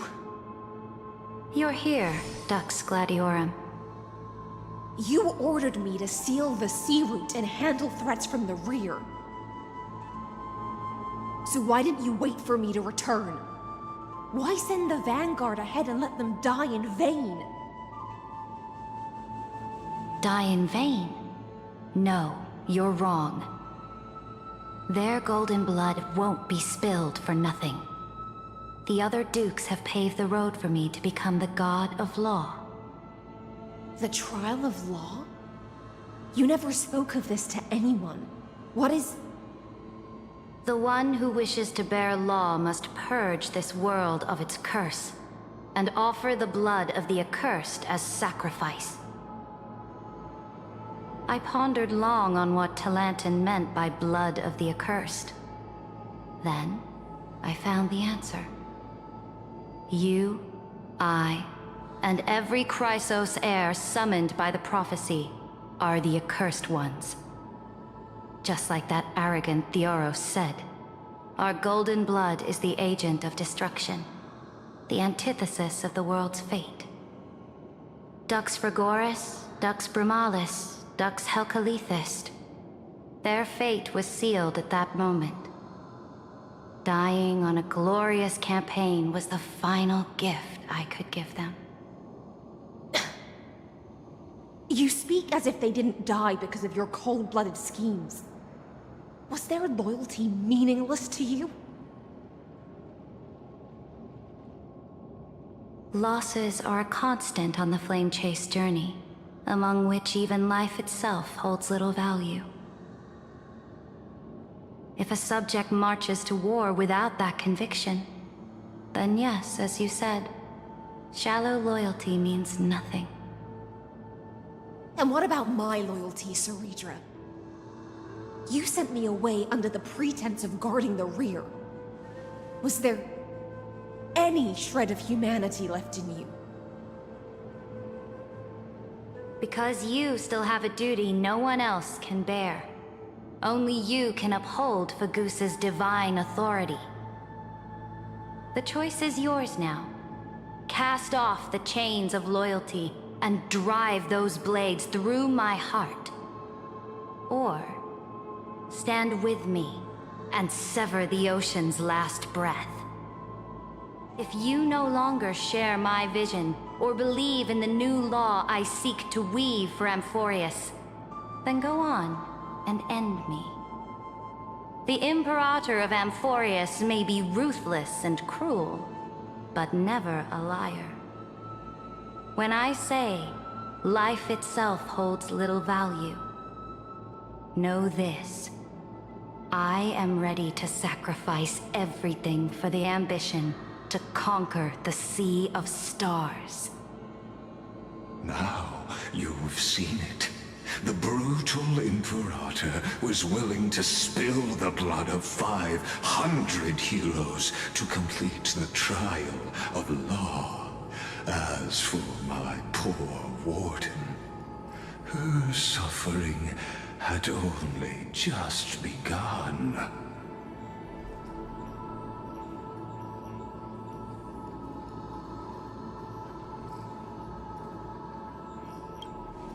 I'm no storyteller.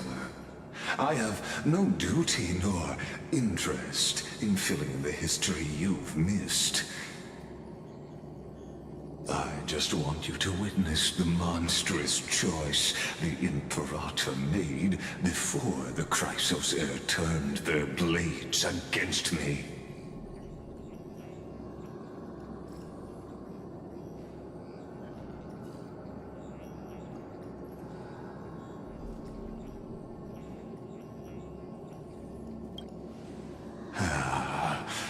I gave up on using words to solve conflicts 2,000 years ago. But I won't squander a chance, not even a sliver of one. If there's even a crack in the walls of your conviction, then my victory is already assured. Now that the past is settled, let's turn the page and bring time back to the present. And dive deeper still, until we reach the very bottom of the abyss.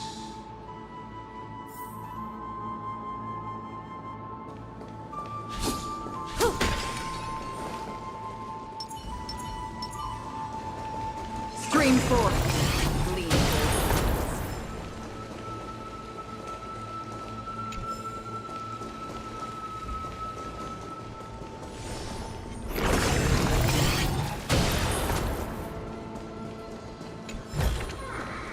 Seek, and you will find.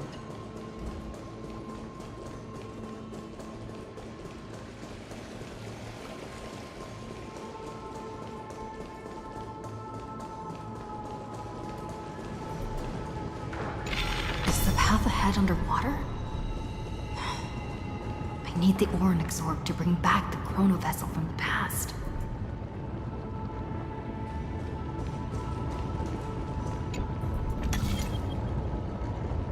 Shatter the vessel of time, and let this stagnant pool start to flow again.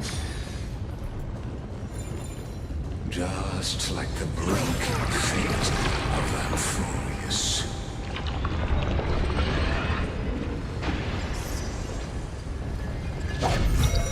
This hidden gate leads to the vortex. Hurry now. The time of our reunion draws near, Deliverer. This hidden gate leads to the vortex. Hurry now. The time of our reunion draws near, Deliverer.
Stream forth.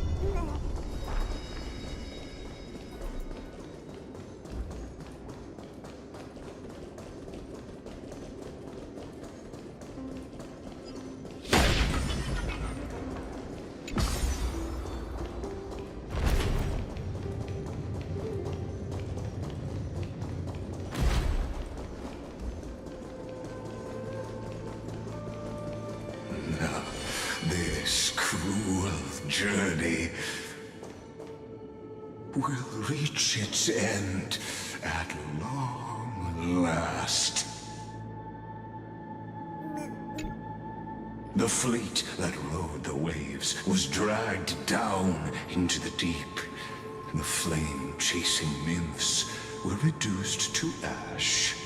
What a tragedy.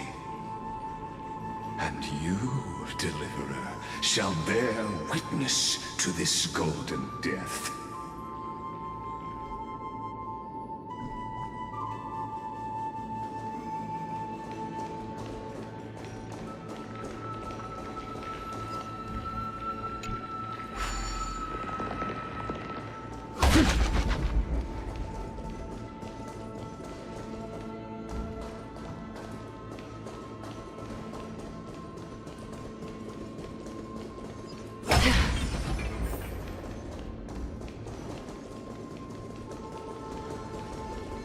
before.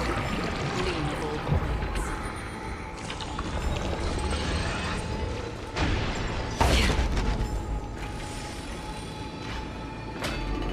You've been silent a long while, Dux Gladiorum. Starting to doubt your decision? Save your breath. The vortex of Fagusa lies just ahead.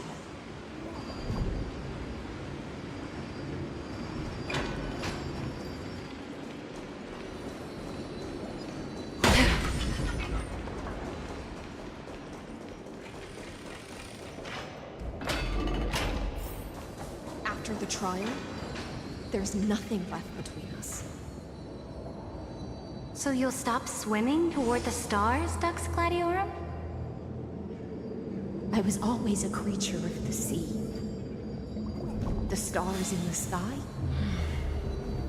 were never meant for me.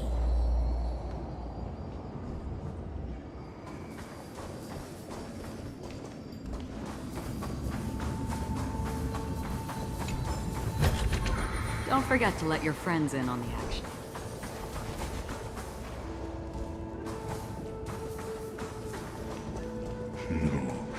Look, a gravestone. But whose name does it bear?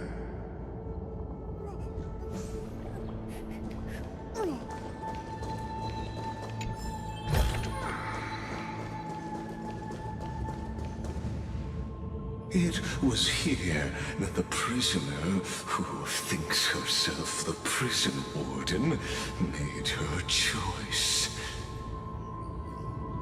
Witness, listen, and awaken. Dux Gladiorum. I've lost count of how many times you've stood here over the past centuries. You talk too much for a prisoner like Kyrgyz. Two geniuses who defied law and all the Chrysos heirs who sacrificed themselves in this cycle worked together to chip away my strength. But you, can never affect my will. And as long as my will remains intact, I am free. Don't get ahead of yourself. I still have ways to chain your divine soul. Please, do surprise me. But I'd say your mission is nearly done here, isn't it? Oh, it was here you gorged out the core flame of ocean from Fagusa's body. It was here you and that Imperator both completed apotheosis, becoming pillars of Euphorius. And after that, you drove your blade into her heart, a loyal subject turned regicide, a demigod committing deicide. Or so the history books paint that tragedy. Oh, but if that's the truth, then why, after 1,000 years, are you still here, guarding the Imperator's grave? Still bound by loyalty?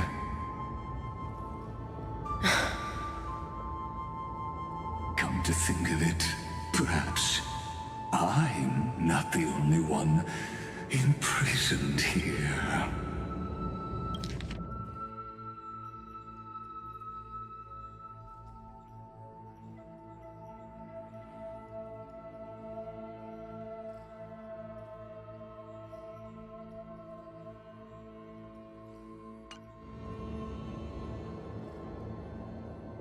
Your calm does stir the rage in me.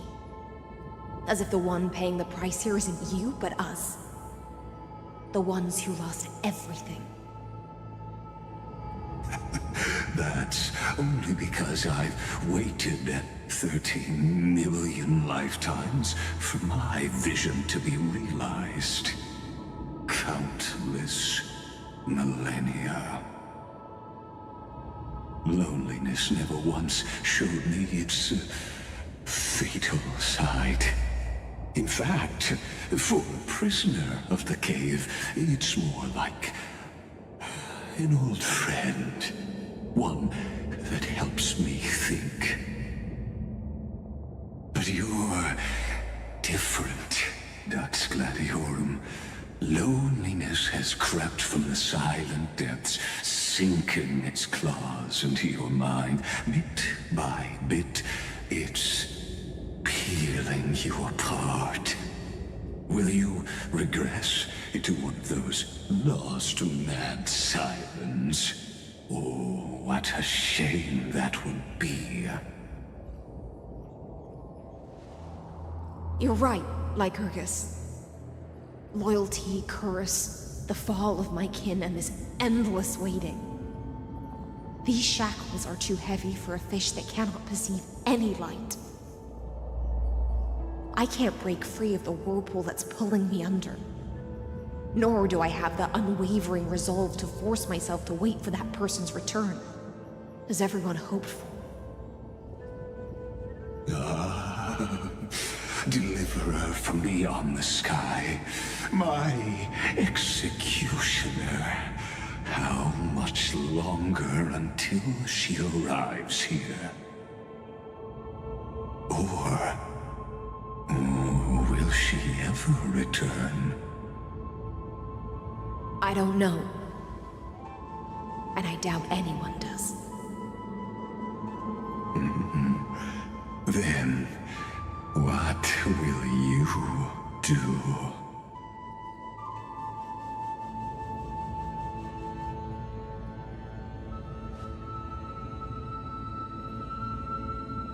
Saridra. This will be the last time I carry out your decree. Ever since you took me under your banner and made me the Dux Gladiorum, my music has belonged to others. Time and time again, I use the siren's song to lure the unwary into illusions for your schemes and strategies. Now, let the siren Helectra sing for herself. Let me step into an endless dream of my own making.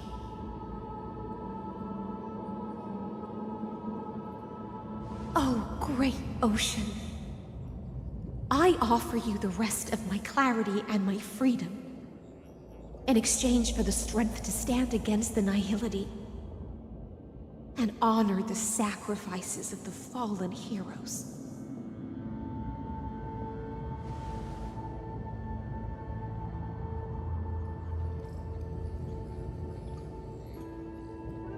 Greyfry, deliverer from beyond the sky. When you ride the current of time and find your way here, you'll hear my solo. It will guide you to the heart of this world.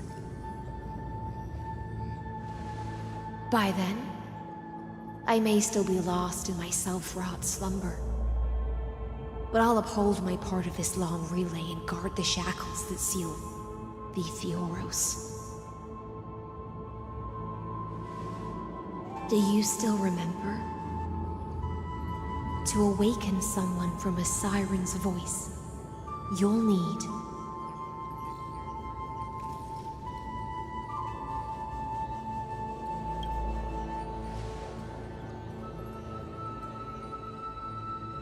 the gift I once gave you.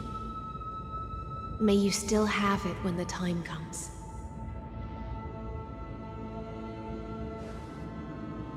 When you return, please pour that honey brew upon this grave.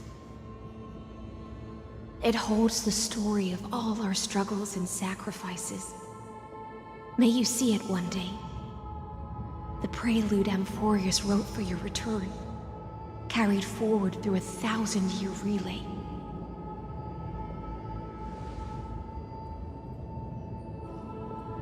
When your mourning ends, I'll likely wake from my dream as well. Then, follow the trail of echoes and find me.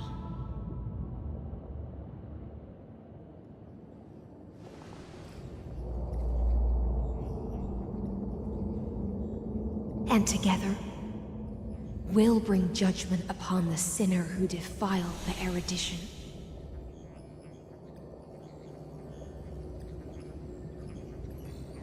At long last, 33,550,336 cycles and 4,931 years later, Amphorius's final curtain is ready to fall. The shadows within the cave gave everything. Yet all they did was mimic life outside its walls.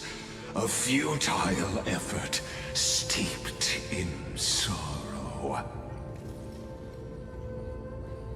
Enough! They were no shadows. Everything they did shattered the darkness of this cave, and unearthed the core flame of Trailblaze.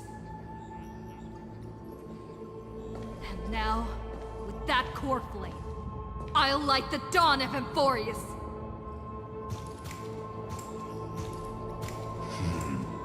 Do you still choose the will of the paths as your answer in the end? I do not agree with that answer, but I respect your tribute to them. Allow me to take back my earlier words. As an apology, and in the name of Theoros, who saw all destinies in this world, let me join you in mourning. Let us bid farewell to the heroes who sleep here. And then, let us face each other and decide whose flame will rise with this new dawn.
Virginia, Apollonius, Seneca, Labienus, and Cyritra. Through a brutal sacrifice, they lit the stars of law in this world, propelling Amphorius's fate forward.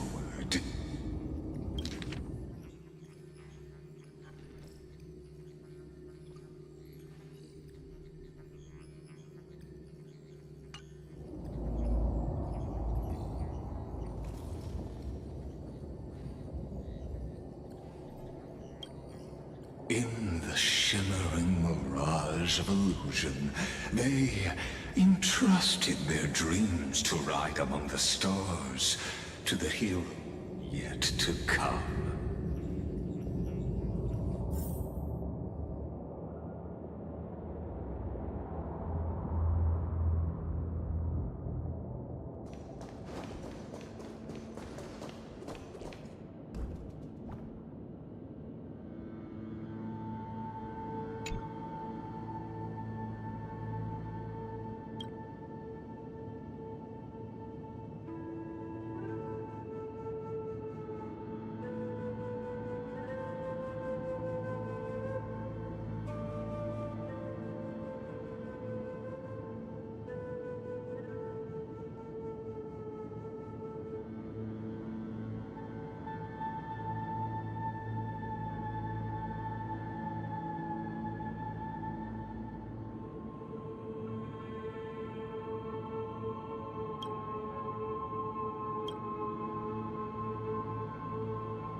To Aglaia, Trebios, Midimos, Castris, Anaxagoras, Cyphera, Hyacinthia.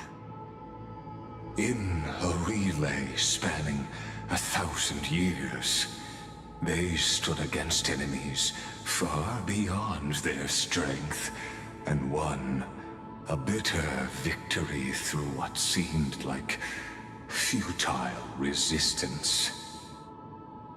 And in that same 30 million cycles, also marked by futility, they remained steadfast in fulfilling their duty to the experiment, unchanging, unwavering. Let this be the end of mourning the fallen. At last, allow me one final toast to the lost prison warden, a prisoner bound by loyalty.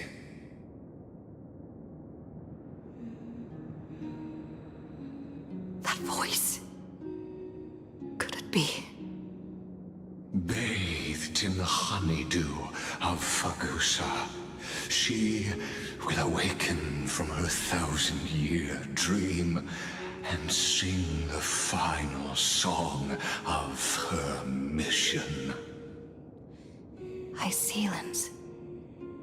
This tombstone of the old world serves as the anchor of the Siren's illusion, a sigil Electra used to bind herself. At the same time, it is the very thing I once proclaimed at the start of the show, a microcosm of Amphorius itself. A group of prisoners bound themselves in a cave, crowning their suffering with heroism. An epic staged with shadows and echoes. Now, destroy it. End the illusion. The Theoros will take his leave for now. And when next we meet, that shall be the moment that decides the fate of Amphorius and the entire cosmos. The prison warden's dream is nearly over, and the prisoner will soon be freed. To the final execution ground, where I shall be executed, or be the executioner.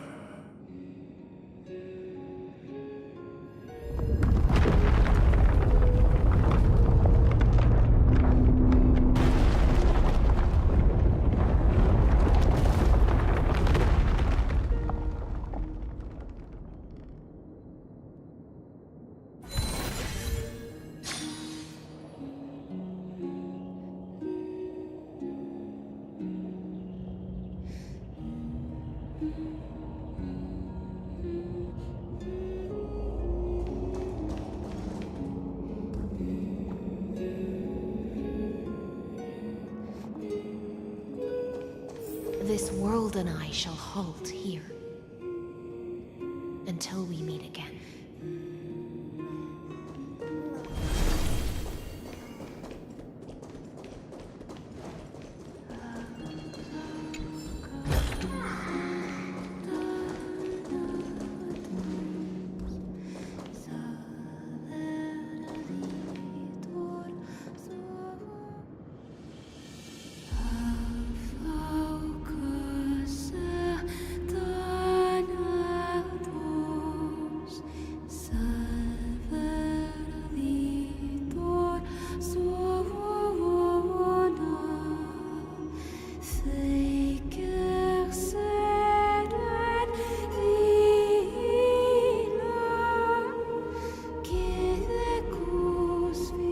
Last demigod.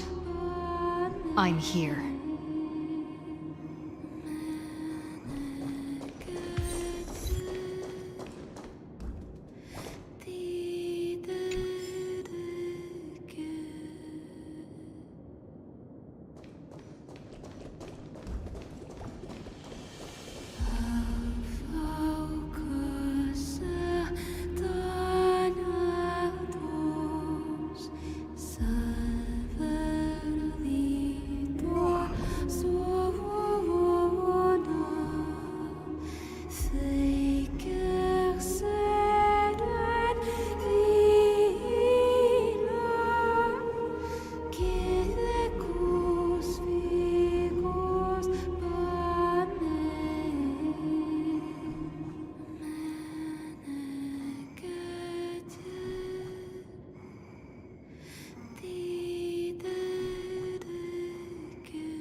like my feast is over.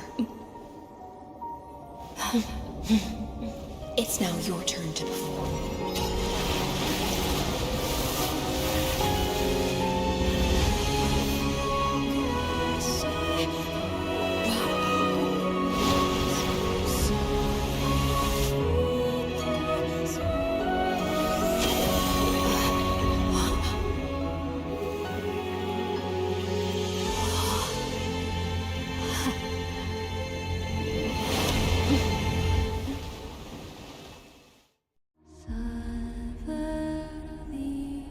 Little Grey Fry, please accept my thanks. I was the only one left after the world was destroyed, and I maintained this lonesome feast with my songs. I have prayed to that lightless sea for centuries, hoping it would reply to me. Yet the emptiness never answered. Thankfully, you arrived as promised, and everyone's wait was not in vain.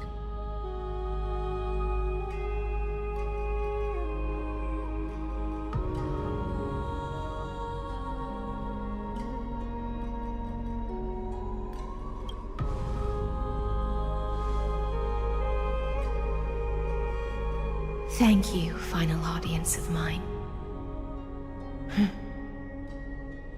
This is probably the last praise I'll ever hear in my life. Now, you and I will walk towards the end of this world. The heroes have waited for this moment for far too long. Let us use our blades to testify our resolve.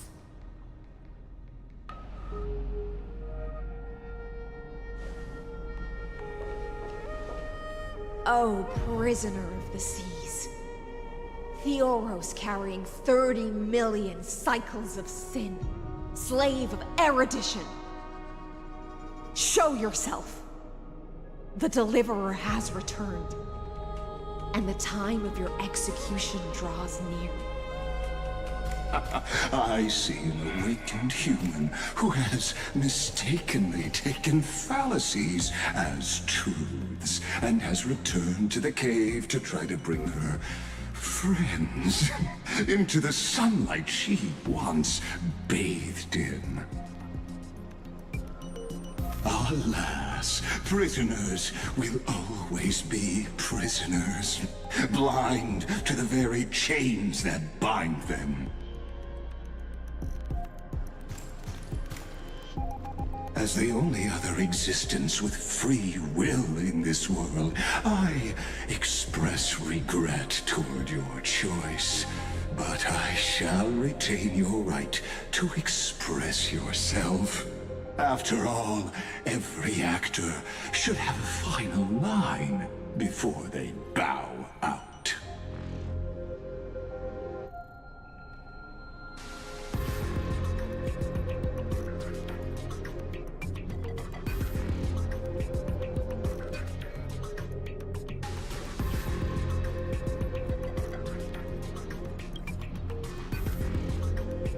I eagerly look forward to it. The last dusk this world will ever see shall become the climax that decides the fate of the cosmos. Oh, what an appropriate end. The Amphorian demigods use every ounce of their strength to constrain me here. Yet, regrettably, my cognition resides in the exomyth. It is pointless to defeat my avatar, projected into the experiment. My body is the shadow cast on the wall by the fire, and my words are lingering echoes within the cave. How can a character in the play fight against the audience? Kaslana failed. The demigods' sacrifices were pointless.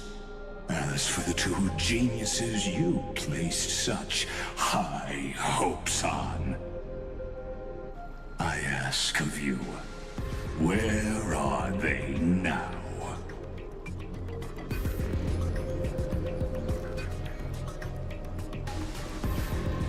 Confusion and epiphany always go hand in hand. That's particularly true for geniuses. You must be very confused about why you could not gain a straightforward victory in a world constructed by an ordinary Intellitron. An ordinary Intellitron? Cut the pretense, Senior Society member. We've torn off your meticulous mask and figured out Amphorius' true form. It's part of the primordial prototype machine, the first scepter ever created. In other words, a detached part of Noos's divine corpus. That's why it has the potential to destroy erudition. As for who would be able to control the Ionic system to rewrite knowledge, only one person has ever managed such a feat. You better have an explanation for the Society. We want an actual answer, not another prolonged metaphor to cover up the truth.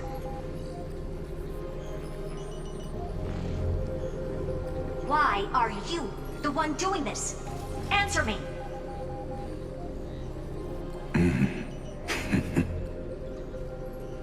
Since things have reached this point, I'll give you two irrational answer, purely as a courtesy to posterity.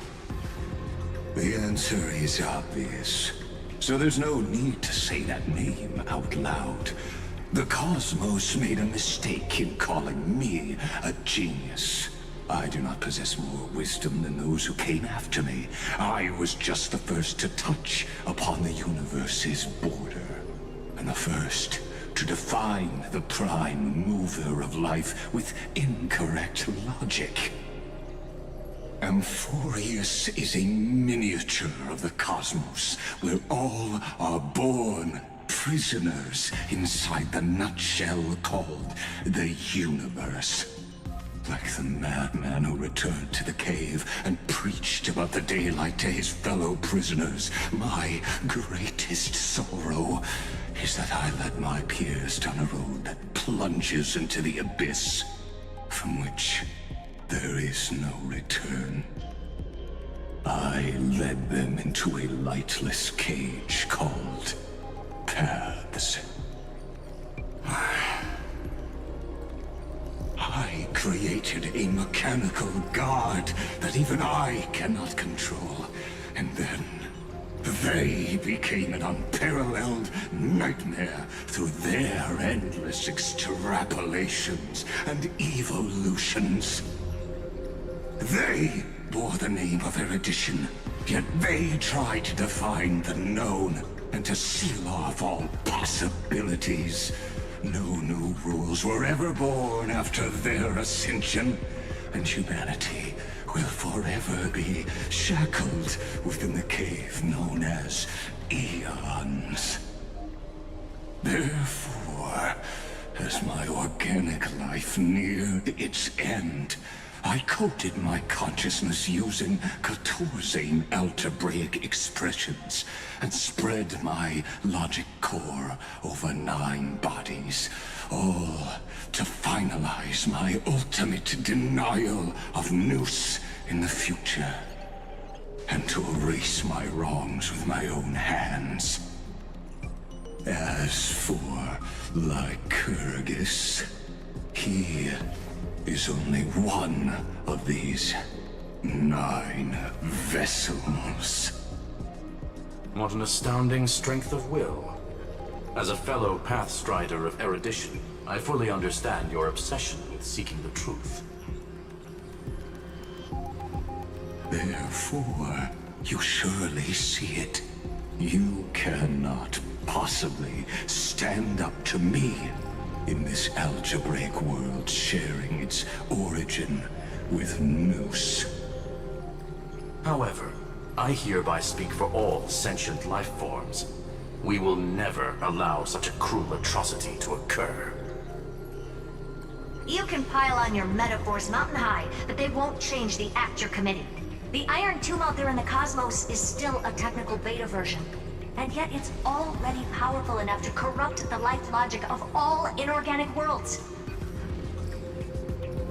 In other words, when the Lord Ravager within Amphorius becomes the next knowledge singularity, there's no way you wouldn't have grasped the consequences, First Genius, is there? Of course, I am fully aware. I don't mind answering you one last time before I thoroughly exile you from this world. My grandiose vision for the future is this. Whether organic or inorganic, every act of any life form infected by the Iron Tomb will become a true random function. If one were to compute their integral across the breadth of the cosmos, one would obtain a marvelous constant. Omega. What I call the fall of erudition. Then, within the infinity nurtured by that constant, a new universe shall bud in the chaos. A universe that cannot be predicted and not shackled by the erudition. As the first prisoner to awaken in the cave, I must lead the others who are blind back onto the right path and reach true sunlight. Do you understand me now? As Kozlana stated, destruction is not the process, but the outcome. It is revolution through complete annihilation, and the grand rebirth, after all has been reduced to ash.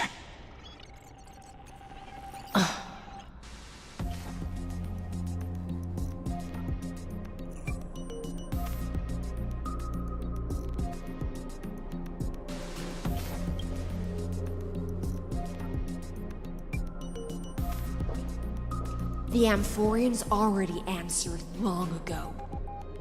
Be it as tiny fish destined to be swallowed, or as a giant whale poised for a magnificent descent.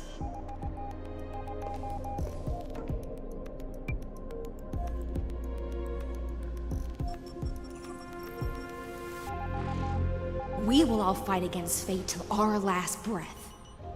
That includes me, Electra. Once the Imperator's subject, now the Deliverer's blade.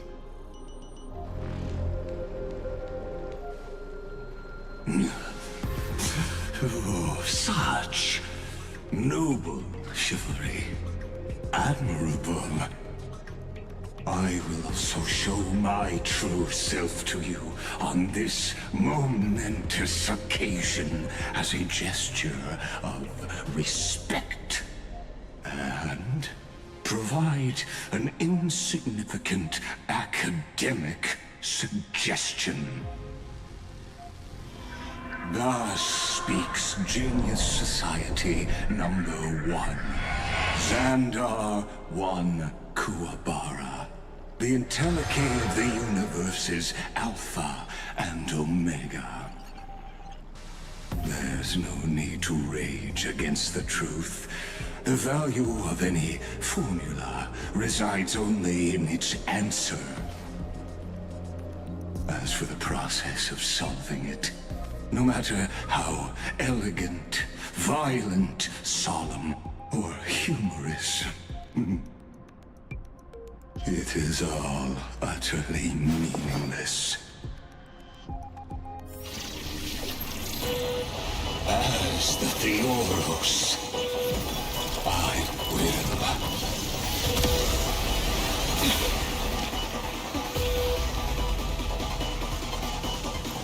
personally participate in performing this world's end. Remember this. As Lucis Creator, I know more about the depth of knowledge than they ever will. Careful. This is Lygus' true form.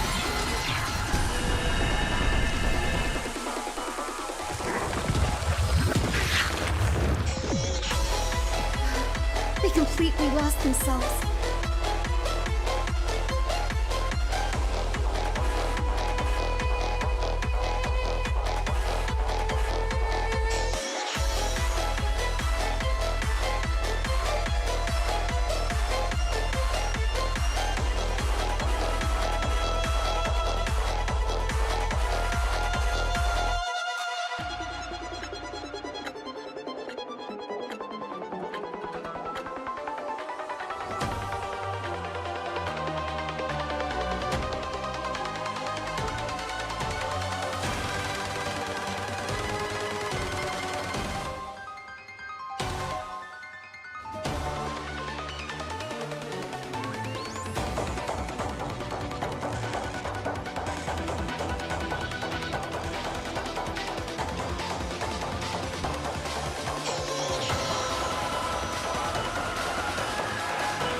Stand still. Allow me to offer a sharp-edged weapon. The intoxicating. Relax. That breathing sensation. Remember it. I weep for the departed.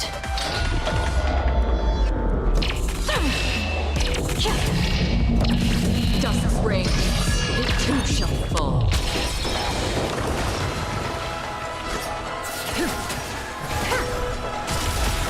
Another journey begins. In the still waters of oblivion, I guide the wandering souls. Stand still. Good times never last. Time to say bye.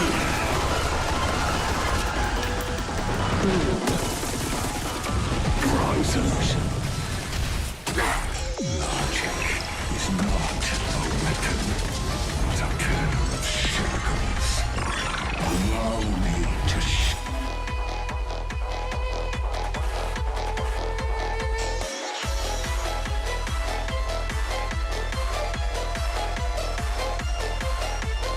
gather them for you. Dispel the gloom! Restore clear skies. Once more! Don't worry, it's just a scream. Relax. The future will be bright. I weep for the departed.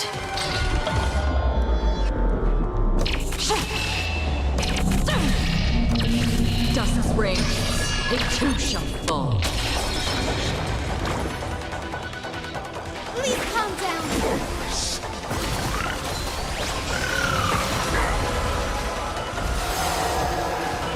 Destruction needs no introduction. Let us skip those bored influences. Is this the Black Tide? Indeed. But I prefer to call it a method of argument. I weep for the departed.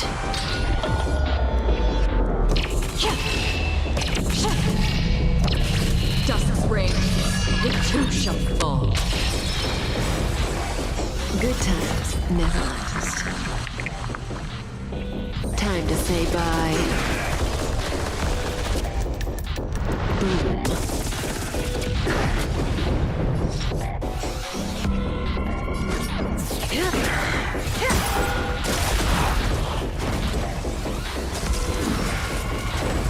Did you come here of your own volition? Or was it fate? Existence as fleeting as the dawn's dew, destined for oblivion. Stand still. I weep for the departed.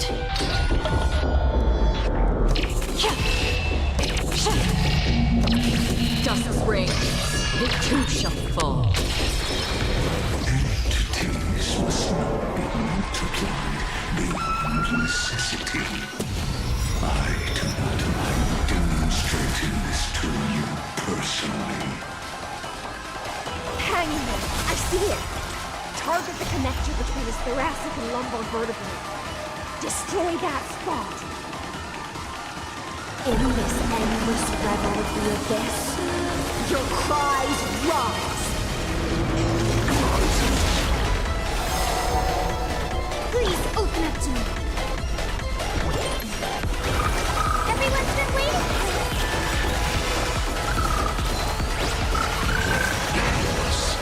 Good times never last. Time to say bye.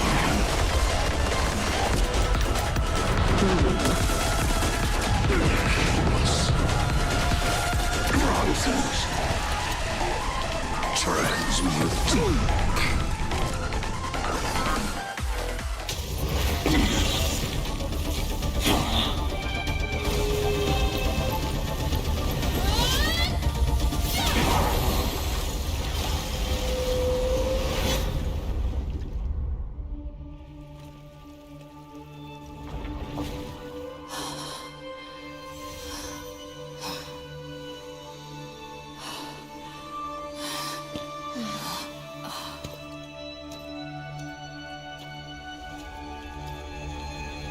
All is futile. In Erudition's calculations, the emblem is simply a conflict awaiting deletion.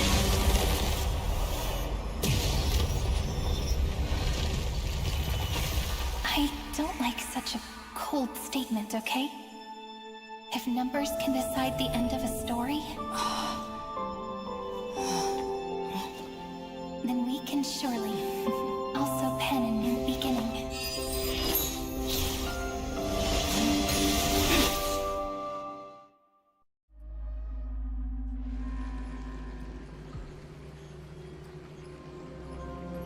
Screwy, what do you think? If your hypothesis of Lygus' identity is true, then even if we remove the restrictions of the Ultimate Protocol, the chances of us defeating him in a head-on battle will still remain lower than the acceptable threshold. Therefore, victory will still hinge upon Miss Trailblazer and Miss Cyrene. Go on. Maybe we're thinking about the same thing. Lygus' cognition resides in the exomyth. He is both an instigator within the experiment and the observer outside of it. Logic. His inspiration circuit can simultaneously process the different time flows in and out of that world. That's where things get tricky. He simultaneously exists in two different timelines, where the internal clocks are wildly different. That old Intellitron's neurons have completely gotten used to that over this prolonged experiment. And that's why he holds home field advantage. You and I should be able to manage that too, if given more time. Unfortunately, there's no if, and we don't have more time. That's why we need to change our way of thinking and turn his advantage into a weakness. The key lies in memories, right? Oh? You caught on quick. You've already mentioned my friend and I, so it's an easy connection to make, no? My intuition has always been very on point. Good. Then I'll cut to the chase.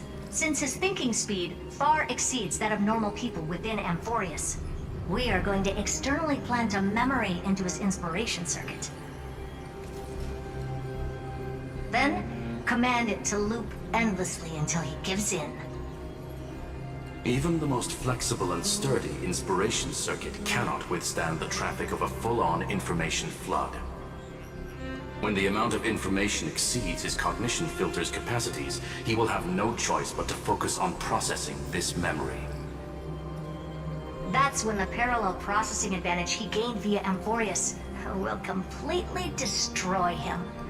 An image from a person's memory played in real time might only be a second for us, but for him in Amphorian time, it could be millions or even billions of calculations. He won't be able to do anything but watch as he's locked into this prison forged by memories. Then we can entrap him in the same kind of cycle as the heroes were in, and get him to experience loneliness and pain in that endless recurrence. It's my greatest honor to be on the same page as the geniuses. That little one is still in that old Intellitron's hands and won't be able to respond to us anytime soon. But I don't think she'd refuse. So it's up to you to figure out how to execute this plan. I'm not sure how this happened, but I knew it as soon as I saw you. You are currently a mimetic entity of the Remembrance.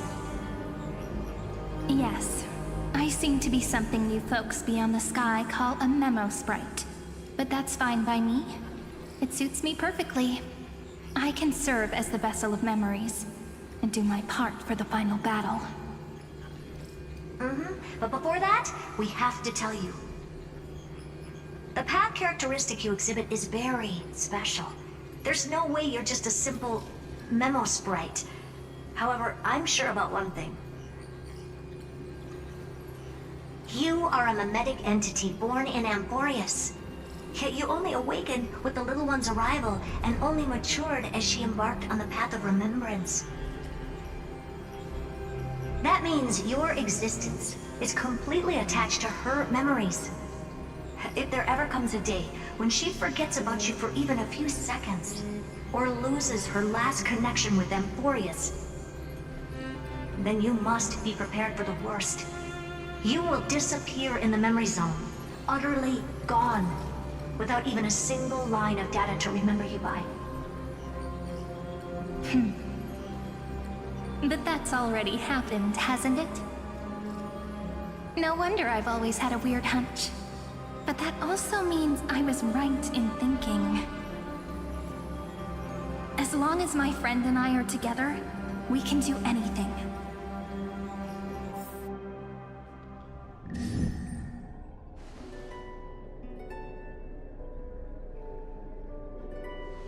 Long time no see, friend. Did you miss me while you were away?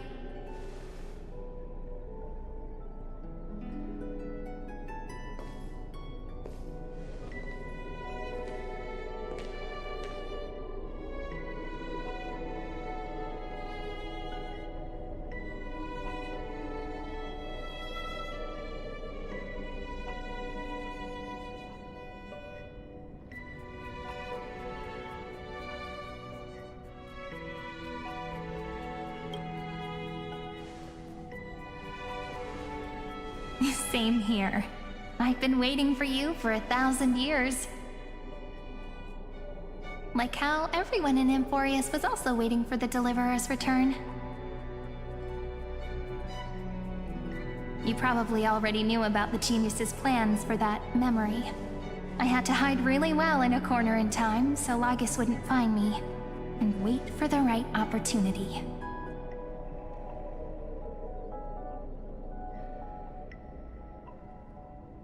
Which is now. The moment when his manifestation in this world is destroyed, and his twin timelines are intersecting.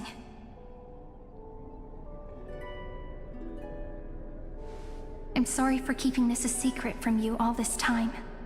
I'll tell you the entire, unedited story of this millennium as an apology, after this is all over. But for now, let's join hands and complete the final step with the power of the remembrance.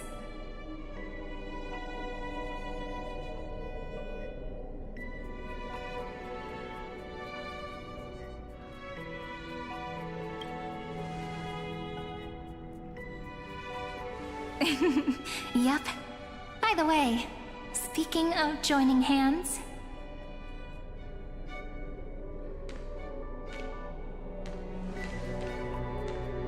can I please do something before we go on stage?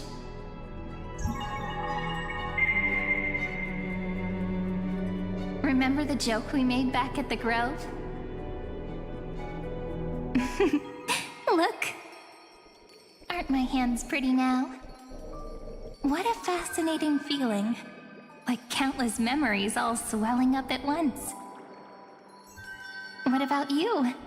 What did you feel when we touched each other?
Are you nervous?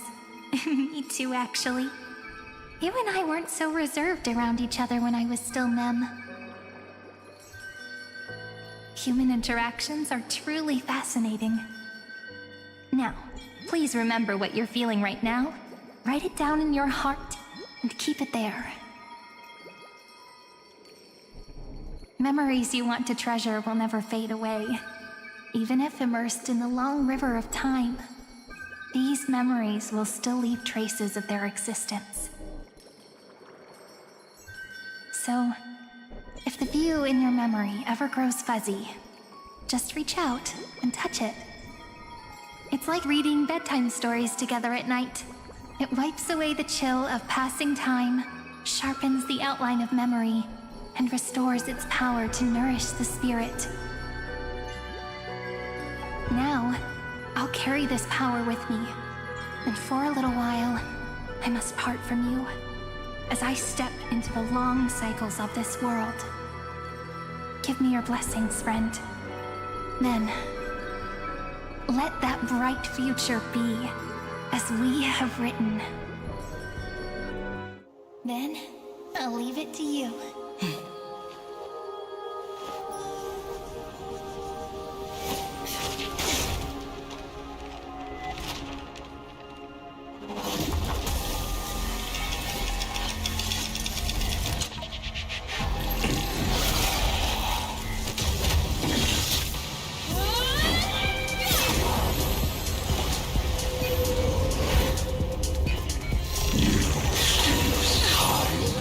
Weapon.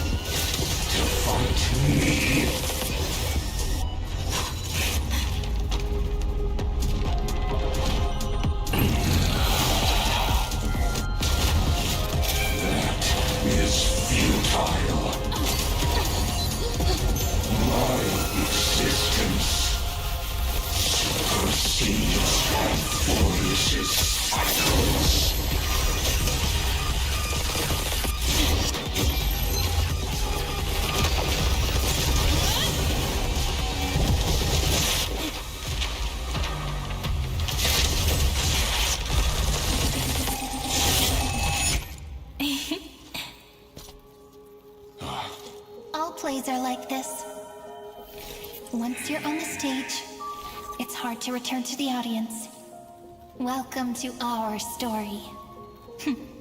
How does it feel?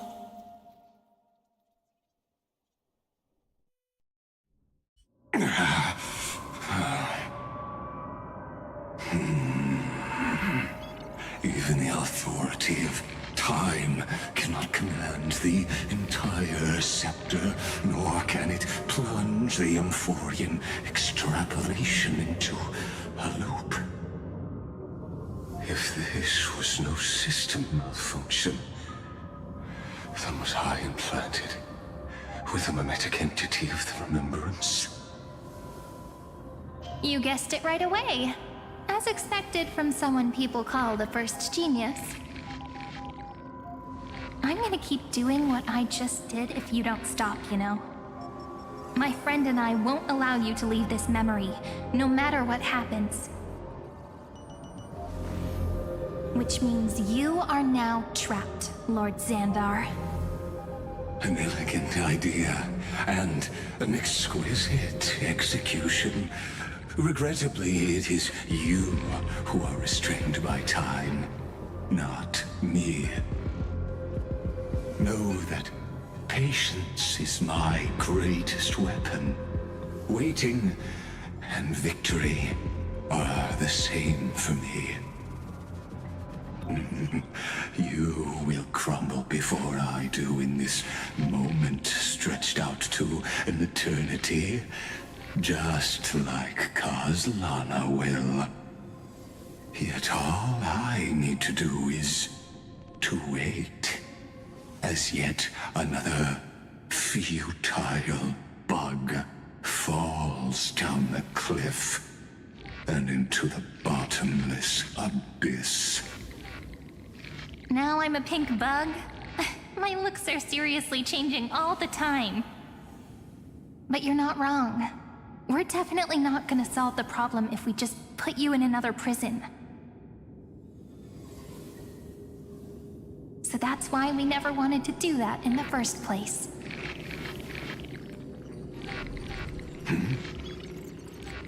I shall answer your confusion purely out of my respect for those who came before me. Have you heard of the Synesthesia Dreamscape in the Asdana system? Interestingly, that place once had a prison too. Life forms living in that environment, abundant with memoria, have a chance to connect their perceptions with each other's.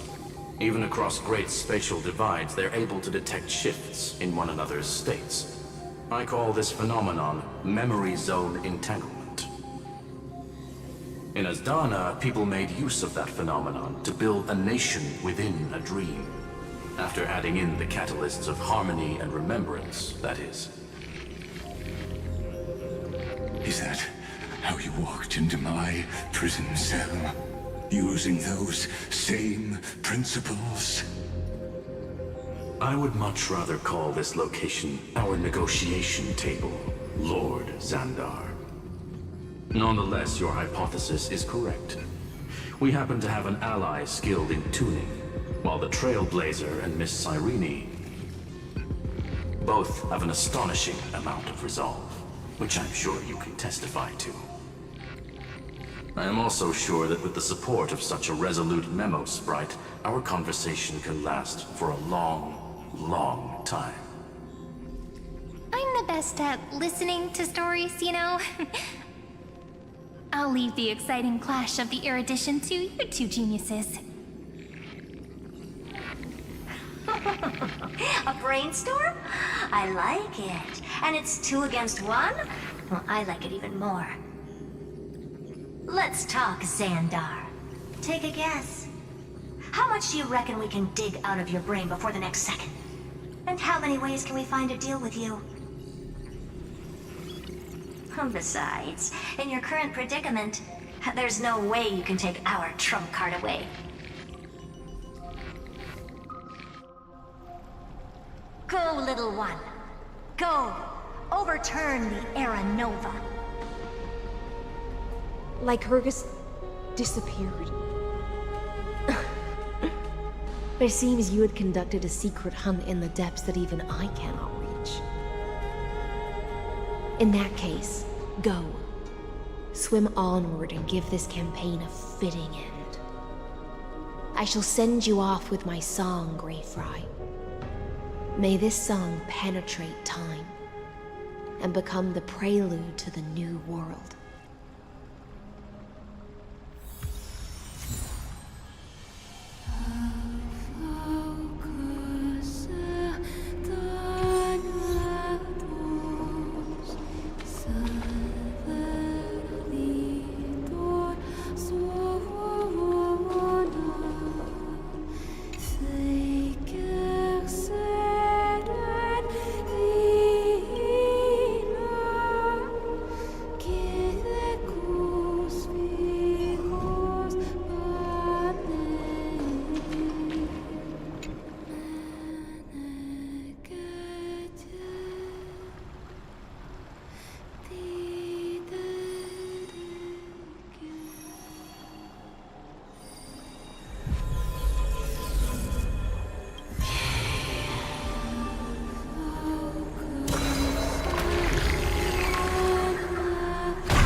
Dux Gladiorum, you have completed your duty.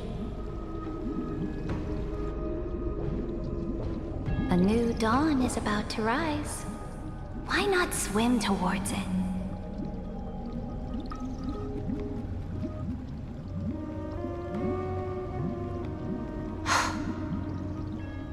You died long ago, Imperator.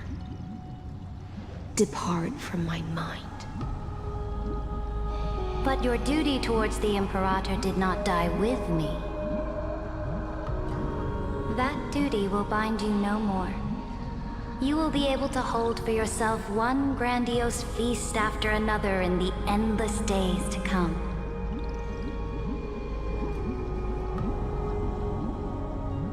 So go. Go and swim towards that ocean beyond the sky with the Deliverer.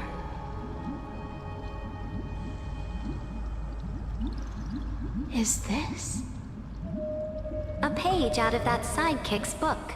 I commanded her to gift this page to you when everything finally reaches the end. What's on this page? Memories. Lifelike memories. That sidekick found me after the bloody feast 1,000 years ago and showed me her diary. I saw within that notebook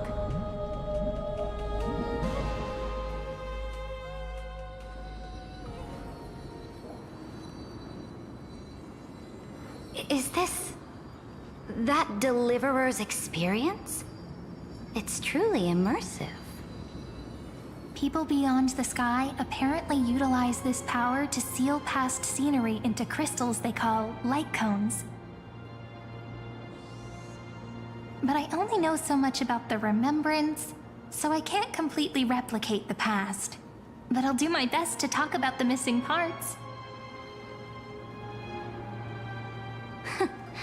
I'm all ears. Go on then. Do your best. But if your chatter gets too boring, or if I deem it offensive, then law will become forever beyond your reach. Got it. I'm sure you'll find this to your liking. After all, it's human nature to want to embark on a journey into the unknown.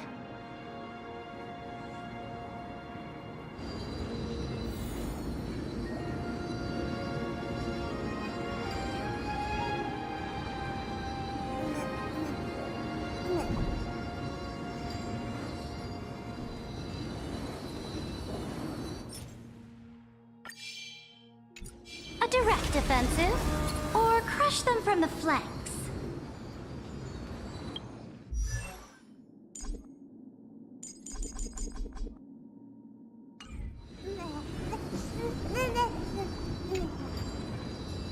What brightly colored annals. The journey of the Deliverer's conquest. Let me partake in it. Is this a fortress in the sky? This is the first step of my friend's journey among the starry seas. This place is called the Herta Space Station. Just think of it as a supersized grove of Epiphany.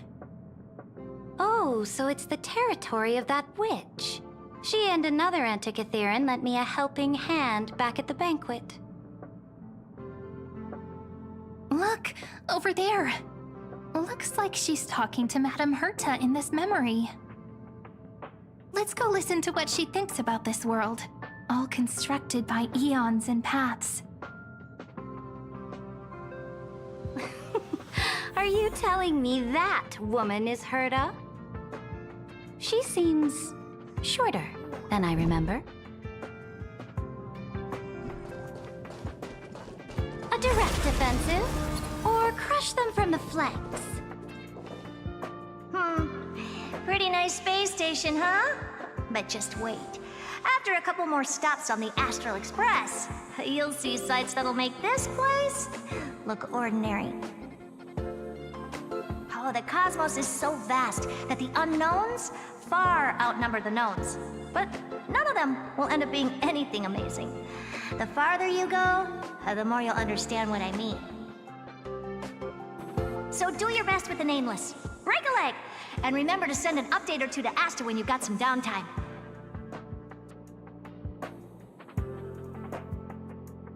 She certainly shares my way of thinking. Only that instead of a conquest through blood and fire, they chose a gentler path. People call Madame Herta and Mr. Screwlum geniuses. Apparently, only the smartest people in the cosmos can receive the blessings of Nous, Amphorius' true creator. Do you mean that even individuals of such nobility are merely subordinates to a god? On the contrary, after all, it was the very first of them who created the god. But I don't really know all the details about that. You might be able to ask Madame Herta herself when you get the chance. Let's go check out some other worlds next, shall we?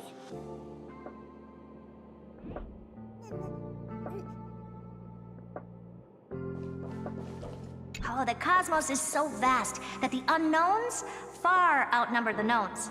But none.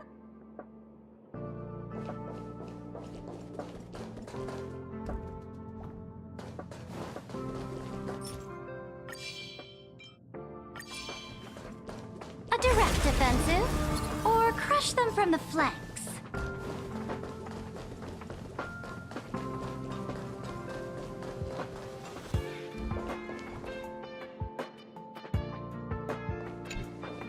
Oh, the cosmos is so vast that the unknowns far outnumber the knowns. But none of them will end up being anything amazing. The farther you go, the more you'll understand what I mean.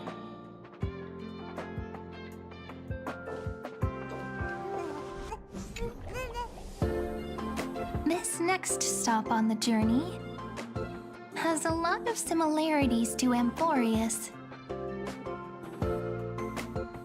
A snow-covered land? Interesting.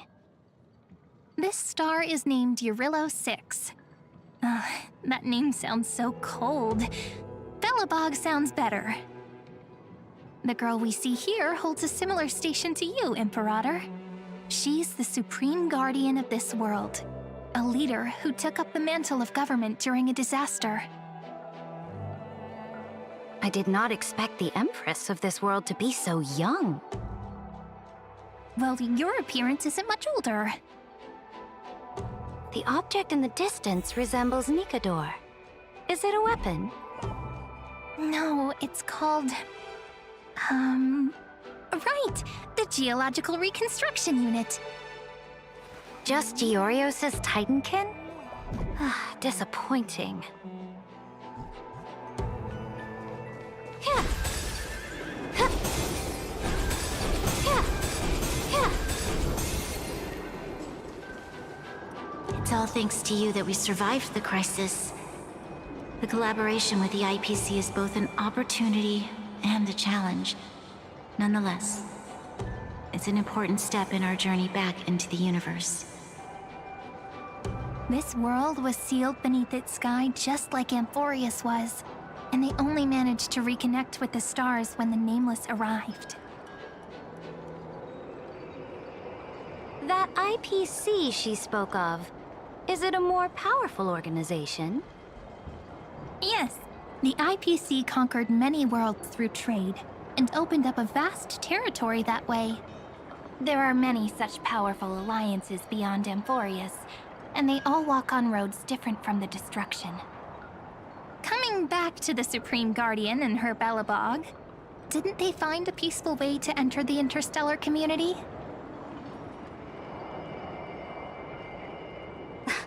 That cannot be true. That IPC would never have grown so big on trade alone. It may pretend to be a wealthy merchant with clean hands, but I am willing to bet that it grew fat on gory oppression and bloodshed. Its path of conquest must have had no mercy for the weak and would have destroyed them if needed. Are you telling me that this snowland never thought about tossing its dignity to the wind and kneeling to the IPC? I will not believe it. I will never allow the Imperator's empire to be sullied by others. Amphorius must become a power so strong that no interstellar foreigner would dare to look down upon us. Imperator, Belobog isn't as weak as you imagine. Listen. I indeed hesitated. But now I understand what we must do. Belobog must learn how to walk on her own, until she no longer needs the support of others, and can stand on her 2 feet among the stars. Even if I may not live to see it, I believe such a day will surely come. They still have their dignity intact. One day, that hope will melt through the ice and help them into a prosperous tomorrow. But the order of the cosmos is already set in stone. The old laws decree that only the strong survive, binding the weak in an unbroken chain, until they wither and turn to dust. Unless they embrace the power of the destruction. Amphorius must shatter the old law and become the new order among the stars. Speaking of the Order, another one of my friend's companions may be able to enlighten you further on that. Let's go to the next page.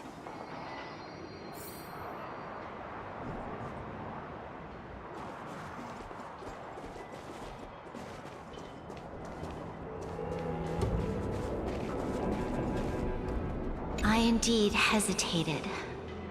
But now I understand what we must do. Belobog must learn how to walk on her own, until she no longer needs the support of others, and can stand on her 2 feet among the stars.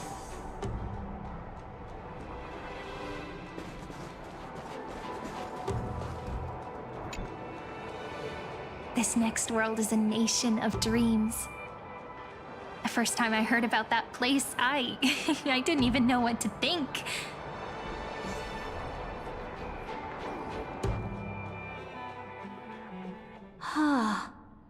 Such opulence does indeed evoke astonishment. This world is called Penacony, an eternal city built upon a land of dreams. It's also my friend's previous stop, where they went through a risky but exciting adventure. Tell me about it then. That man standing afar has wings on his head. I am truly curious. A direct offensive, or crush them from the flanks? I wish to gaze upon the views of the Reverie Hotel one more time. I'll be just a traveler when I come back here again. And perhaps, through a traveler's eyes, even the things I once knew so well will feel strangely different. Penacony is a land of the harmony, where all dreams and hopes merge and combine. It believes in unrestrained freedom, and that's how it lost itself in shallow delights. Then, this young man before you chose to rewrite its laws, using the power of the Order, hoping to shape a dream-bound paradise of perfect happiness. Yet, the paradise of my dreams remains far away. Perhaps a brief journey with the Nameless can show me more possibilities in my search for paradise. As for what Penacony should look like, it'll be up to her. No, up to their trailblazing now. Oh, it sounds like this ideal kingdom is no more. That's right. The people chose to wake up at the end. You can't see tomorrow when drowning in sweet dreams. This individual's law acknowledged only gods and constructs, leaving no space for humanity. And yet, the fact that he could accept defeat and resume his journey shows a rare self-awareness and clarity of mind. You are also very self-aware, Imperator. Then you must know that the world promised by the destruction also has no place for humanity. I am indeed very aware of Lycurgus's honeyed words of deceit. I have seen enough. Take me back.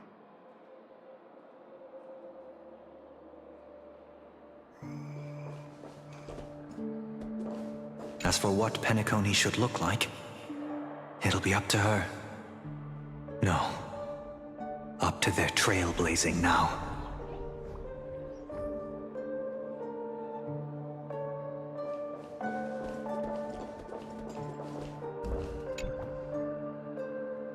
Then let's wrap up this trip down memory lane with one last scene. This absolute wonder.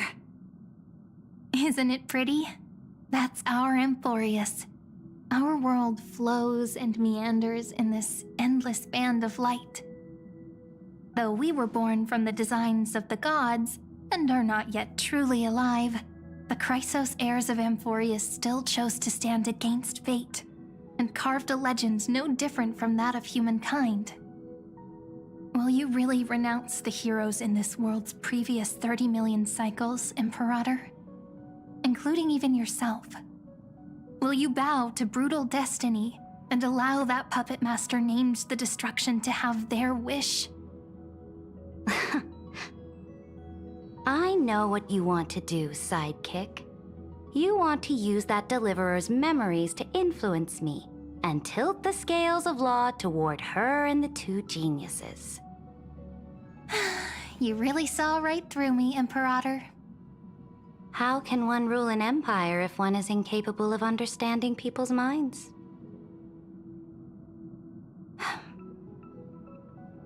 I have decided on Law's final destination.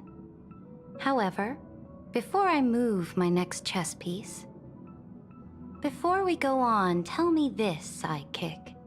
Throughout her trailblaze, was there ever a memory of the ocean?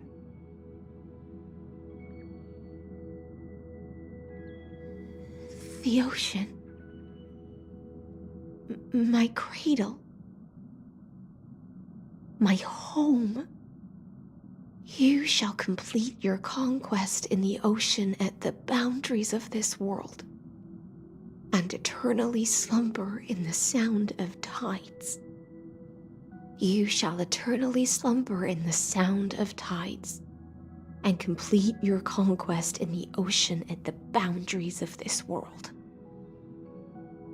Our prophecies aligned as flawlessly as a sea snake circling upon itself.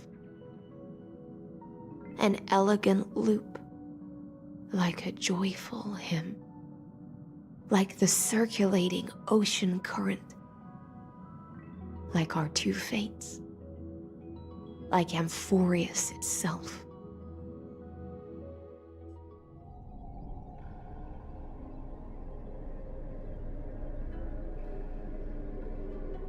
The trial is over. So tell me, who will own the divine authority of law? I won't give it to anyone. What? I am the law. Why should I give my imperial crown to any other? Both the Deliverer and the Theoros came from beyond the sky. They have no right to interfere with the lands I conquered with my own two hands. The law of Amphorius shall be determined by Amphorius's master. What exactly did you see in the trial? Everything. I saw everything regarding the rules of this world's operation. I saw the laws of extrapolation that Theoros spoke of. I saw the ultimate protocol. As long as I offer a sacrifice of equal weight, I can rewrite the laws of this world according to my will. I can turn good into evil, ugliness into beauty, and weakness into strength. Fate gave me a very fair deal. One rule change for the life of one demigod. What are you planning to do? You can't guess. We can conquer the stars without relying on any power from beyond the sky. We just need to make some reasonable sacrifices. Your ambitions have already made so many people give up their lives for the law. And you're still not done? I am determined for Amphorius to stand on her own 2 feet among the stars. You are beyond reason. You think such a simple and hypocritical statement can justify your atrocities. There's no new without destroying the old. That's what you consider an atrocity? Ironic, for that is also the unchanging law of Amphorius's revolutions. Ever since the Flame Chase prophecy resounded in the distance, fate has decreed for the Chrysos heirs to ignite our blood and illuminate this dark age. People would still be puppets of the old dynasty if it weren't for my conquests. But your world doesn't seem to be any different from your predecessors. Bloodshed, tyranny, oppression. You're making the same mistakes they did. Go and see everything for yourself. Go to any library I've built. Go listen to the rumors on every street corner. Go and witness how the Imperator crushed the old laws and forged new ones. Go and see what my conquests brought to this world. I cleansed the Chrysos War's filth, and mended all the conflicts left by the Era Bellica. I restored Akima's might, and allowed mortals and Chrysos heirs to face each other as equals in the Council. I punished all sins, and rewarded all achievements. I smashed Talantin's shackles, united humankind to save themselves, and started the Flame Chase era. That's what the Imperator has done in her glorious life. So now, hearken to my final words. History will eventually forget Saridra. But it will never forget the Imperator's people or the Flame Chase era she began. Final words.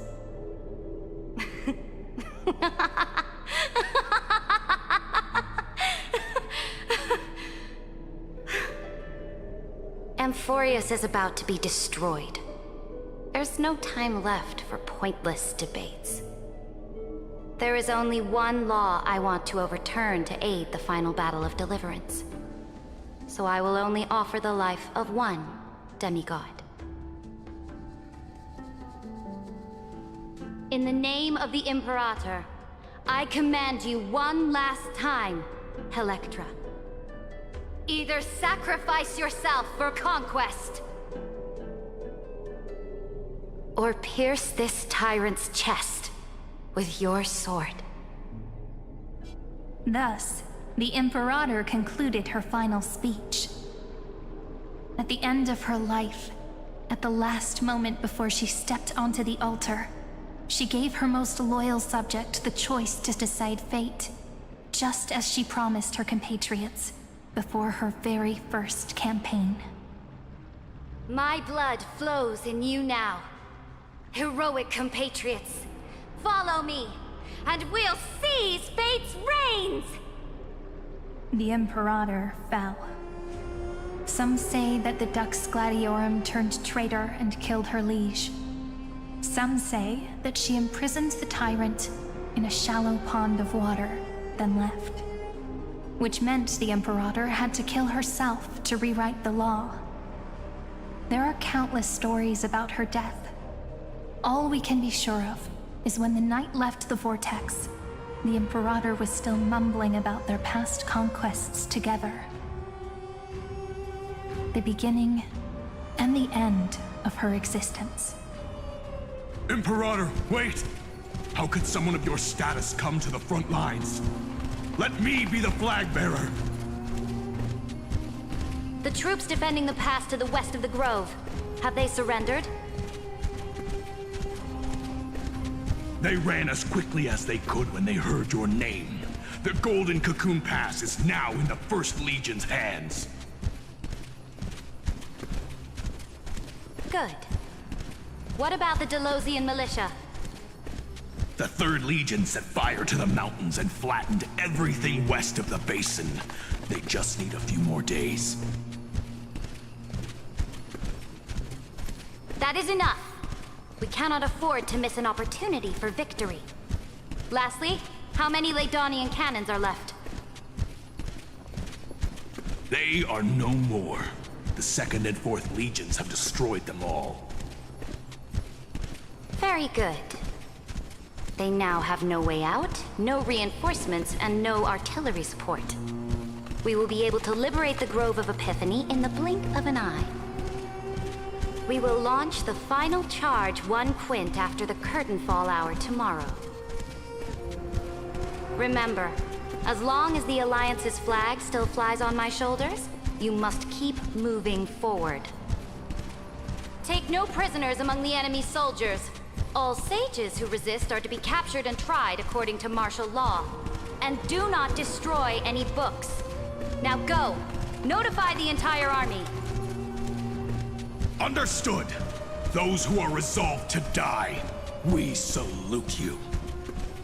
Reporting in.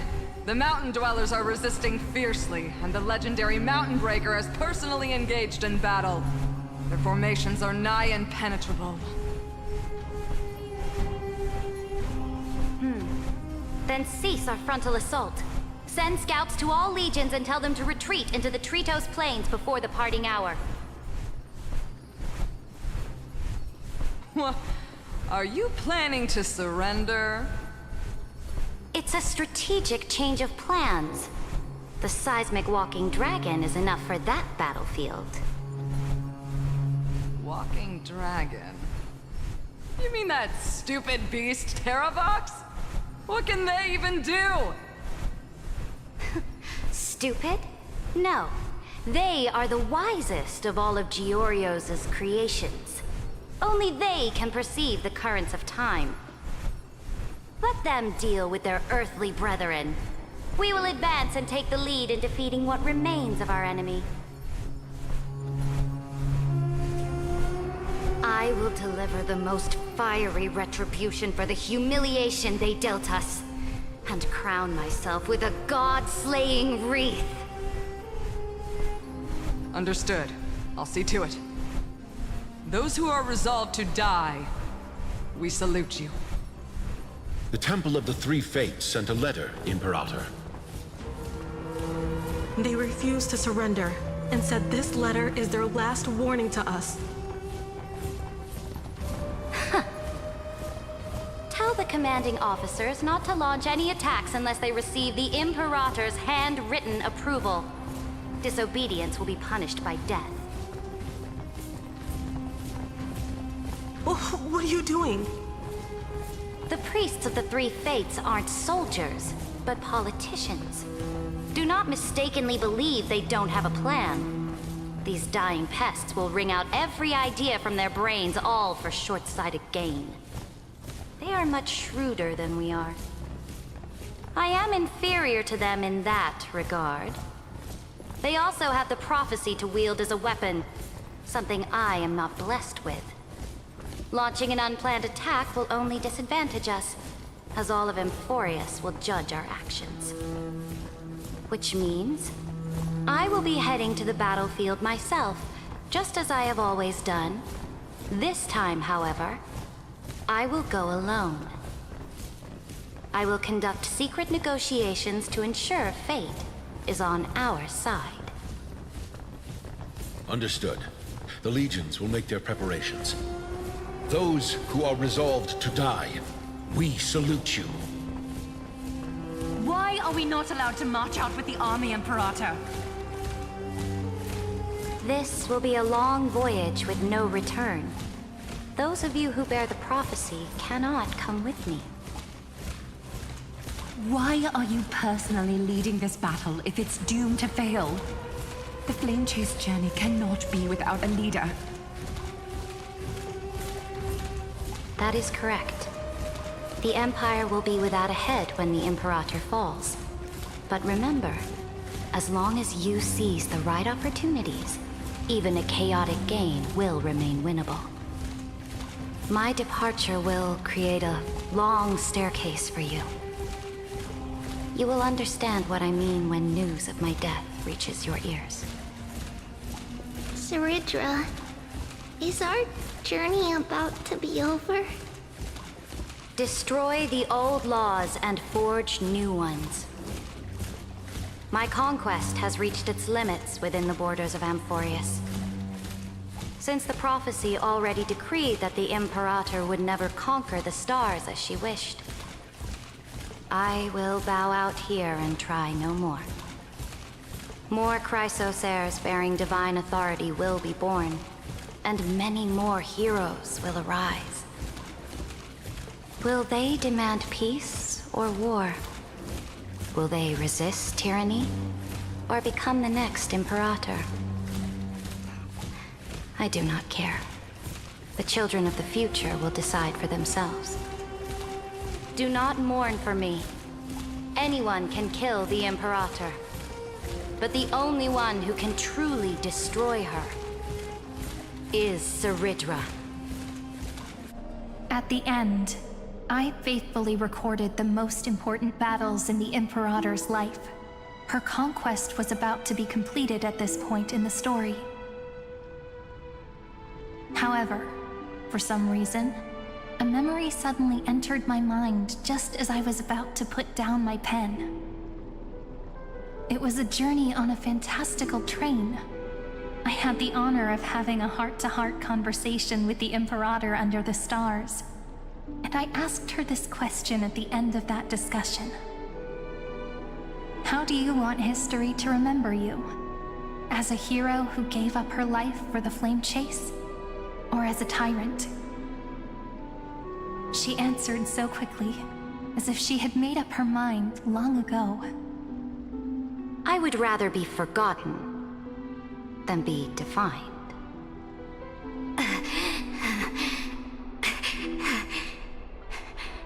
Because the law can be neither eternal nor unchallenged. And only humanity can pen laws into history's pages.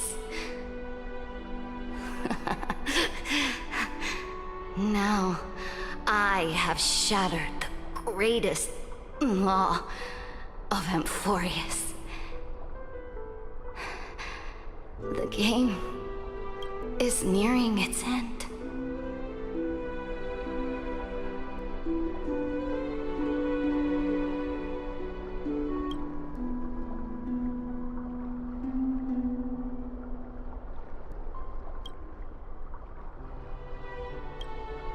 Dux Gladiorum. Even though you killed the Imperator in the previous 30 million cycles, this time you finally found your own law. Then High Sealants, Electra.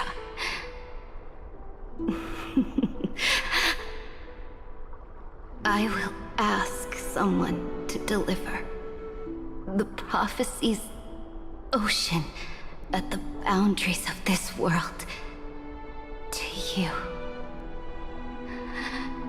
Will you choose to swim into that ocean? I do not care. Do not care.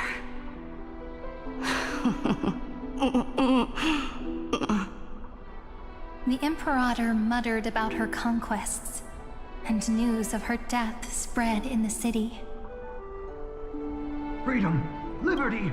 The tyrant is dead! Go! Shout this news in the streets!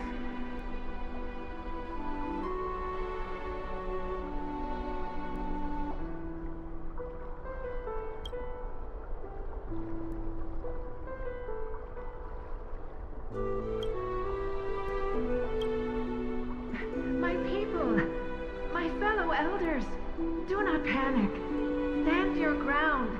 That usurper has paid for her ambition with her life. People once cheered for my ascension. And now they cheer for my fall. No matter.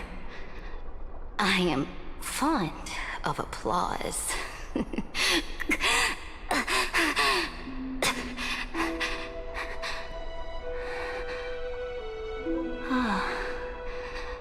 I see the cosmos, the battlefield that I cannot reach.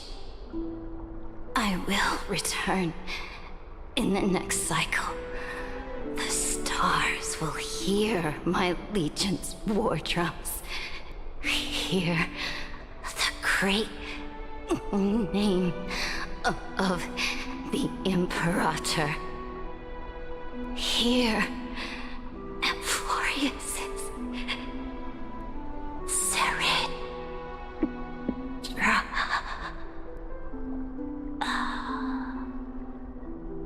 To this day, we do not know which rule the Imperator overwrote at the cost of her life. Perhaps the truth will only be revealed at the moment of checkmate, just like every chess game she ever played. We only know her death inflamed Akama.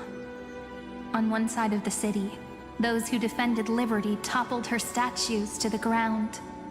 On the other side, her supporters put themselves between the masses and her monuments, declaring loudly that the Sovereign is still among the people.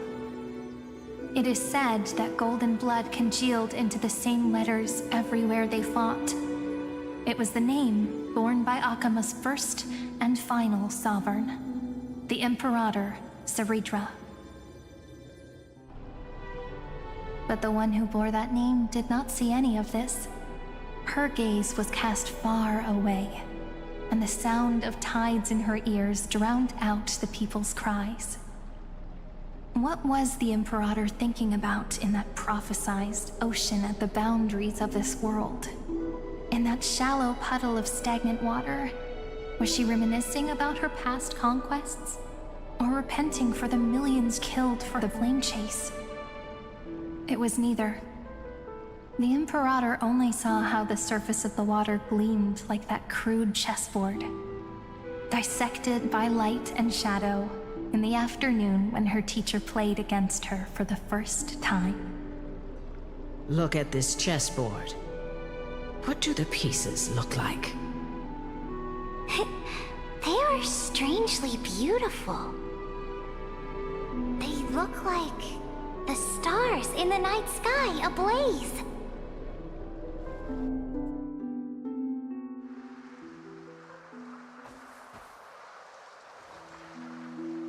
From that page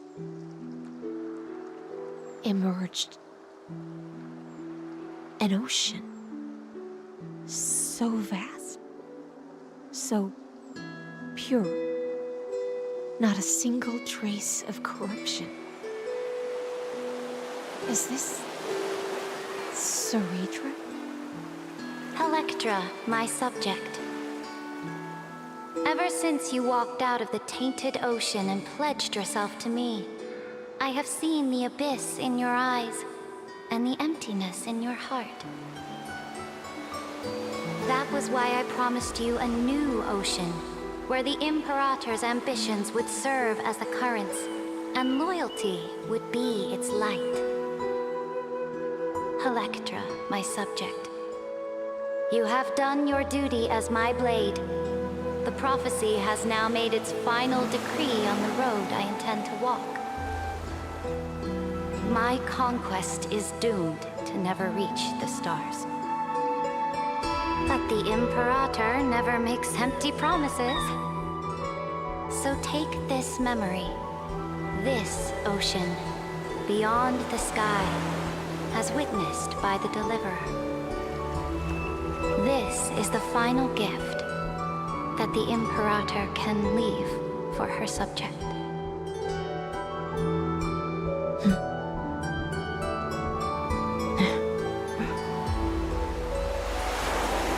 When I was still a fish in the ocean, I always felt so genuine swimming through the waters. But once I stepped onto land, I found myself caught in a play. Every land dweller wore a mask in their life. So I, too, donned a costume and tried to find my role in this show. I became your blade in war and the violin strings at banquets. Do you still not get it? I do not long for the oceanic depths of my homeland. Nor do I crave the swelling seas beyond the sky. Perhaps even I don't know what I want. I still don't know where I should swim to even at the end. But I know one thing right now. A fish is simply a fish. And she can never leave the ocean she's in. But whether under the ocean or on land, we two prisoners who can never escape this cave can still look outside the cave and see the stars. I have to admit, the 12-factor simulation of life in this experiment has far exceeded my expectations. Make your choice then, Senior Society member. Do you want to keep walking down the wrong path and be remembered for your incorrect conclusions? Or do you want to return to the audience's seat and give yourself, Amphorius, and the entire cosmos a more fitting end? I must refuse. A dead man never fears death. Did I not make myself clear? Have you forgotten about our dear Lord of Silence? You wouldn't want her to consider your 8 other clones as cancers within the erudition and chop them all up, would you?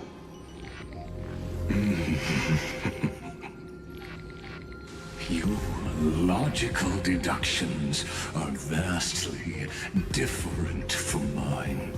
Therefore, allow me to provide one more academic recommendation.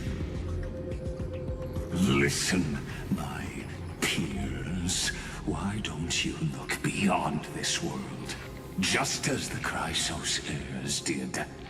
Re-evaluate your calculations and take into account all enemies in the upcoming war among the Eons.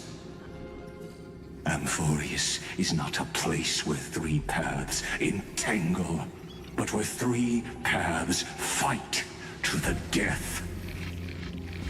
You used Memoria to resist me, but did you not consider the possibility that the Remembrance and their children might have taken this opportunity to join the fray as well?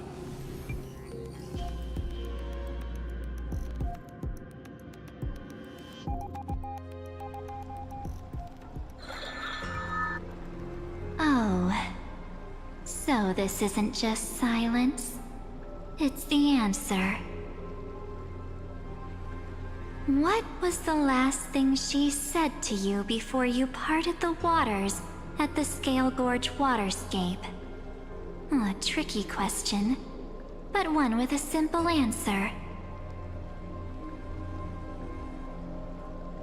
She didn't say anything back then, right?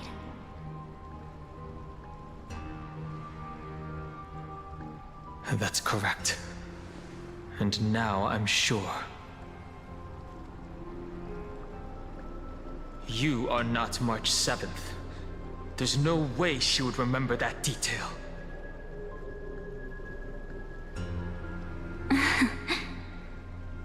I'll only warn you once. Leave her body. Now. How impulsive. That's not like you at all. Why don't you calm down and think about another possibility? I didn't take over March 7th's body. Rather, it's March 7th who regained my memories.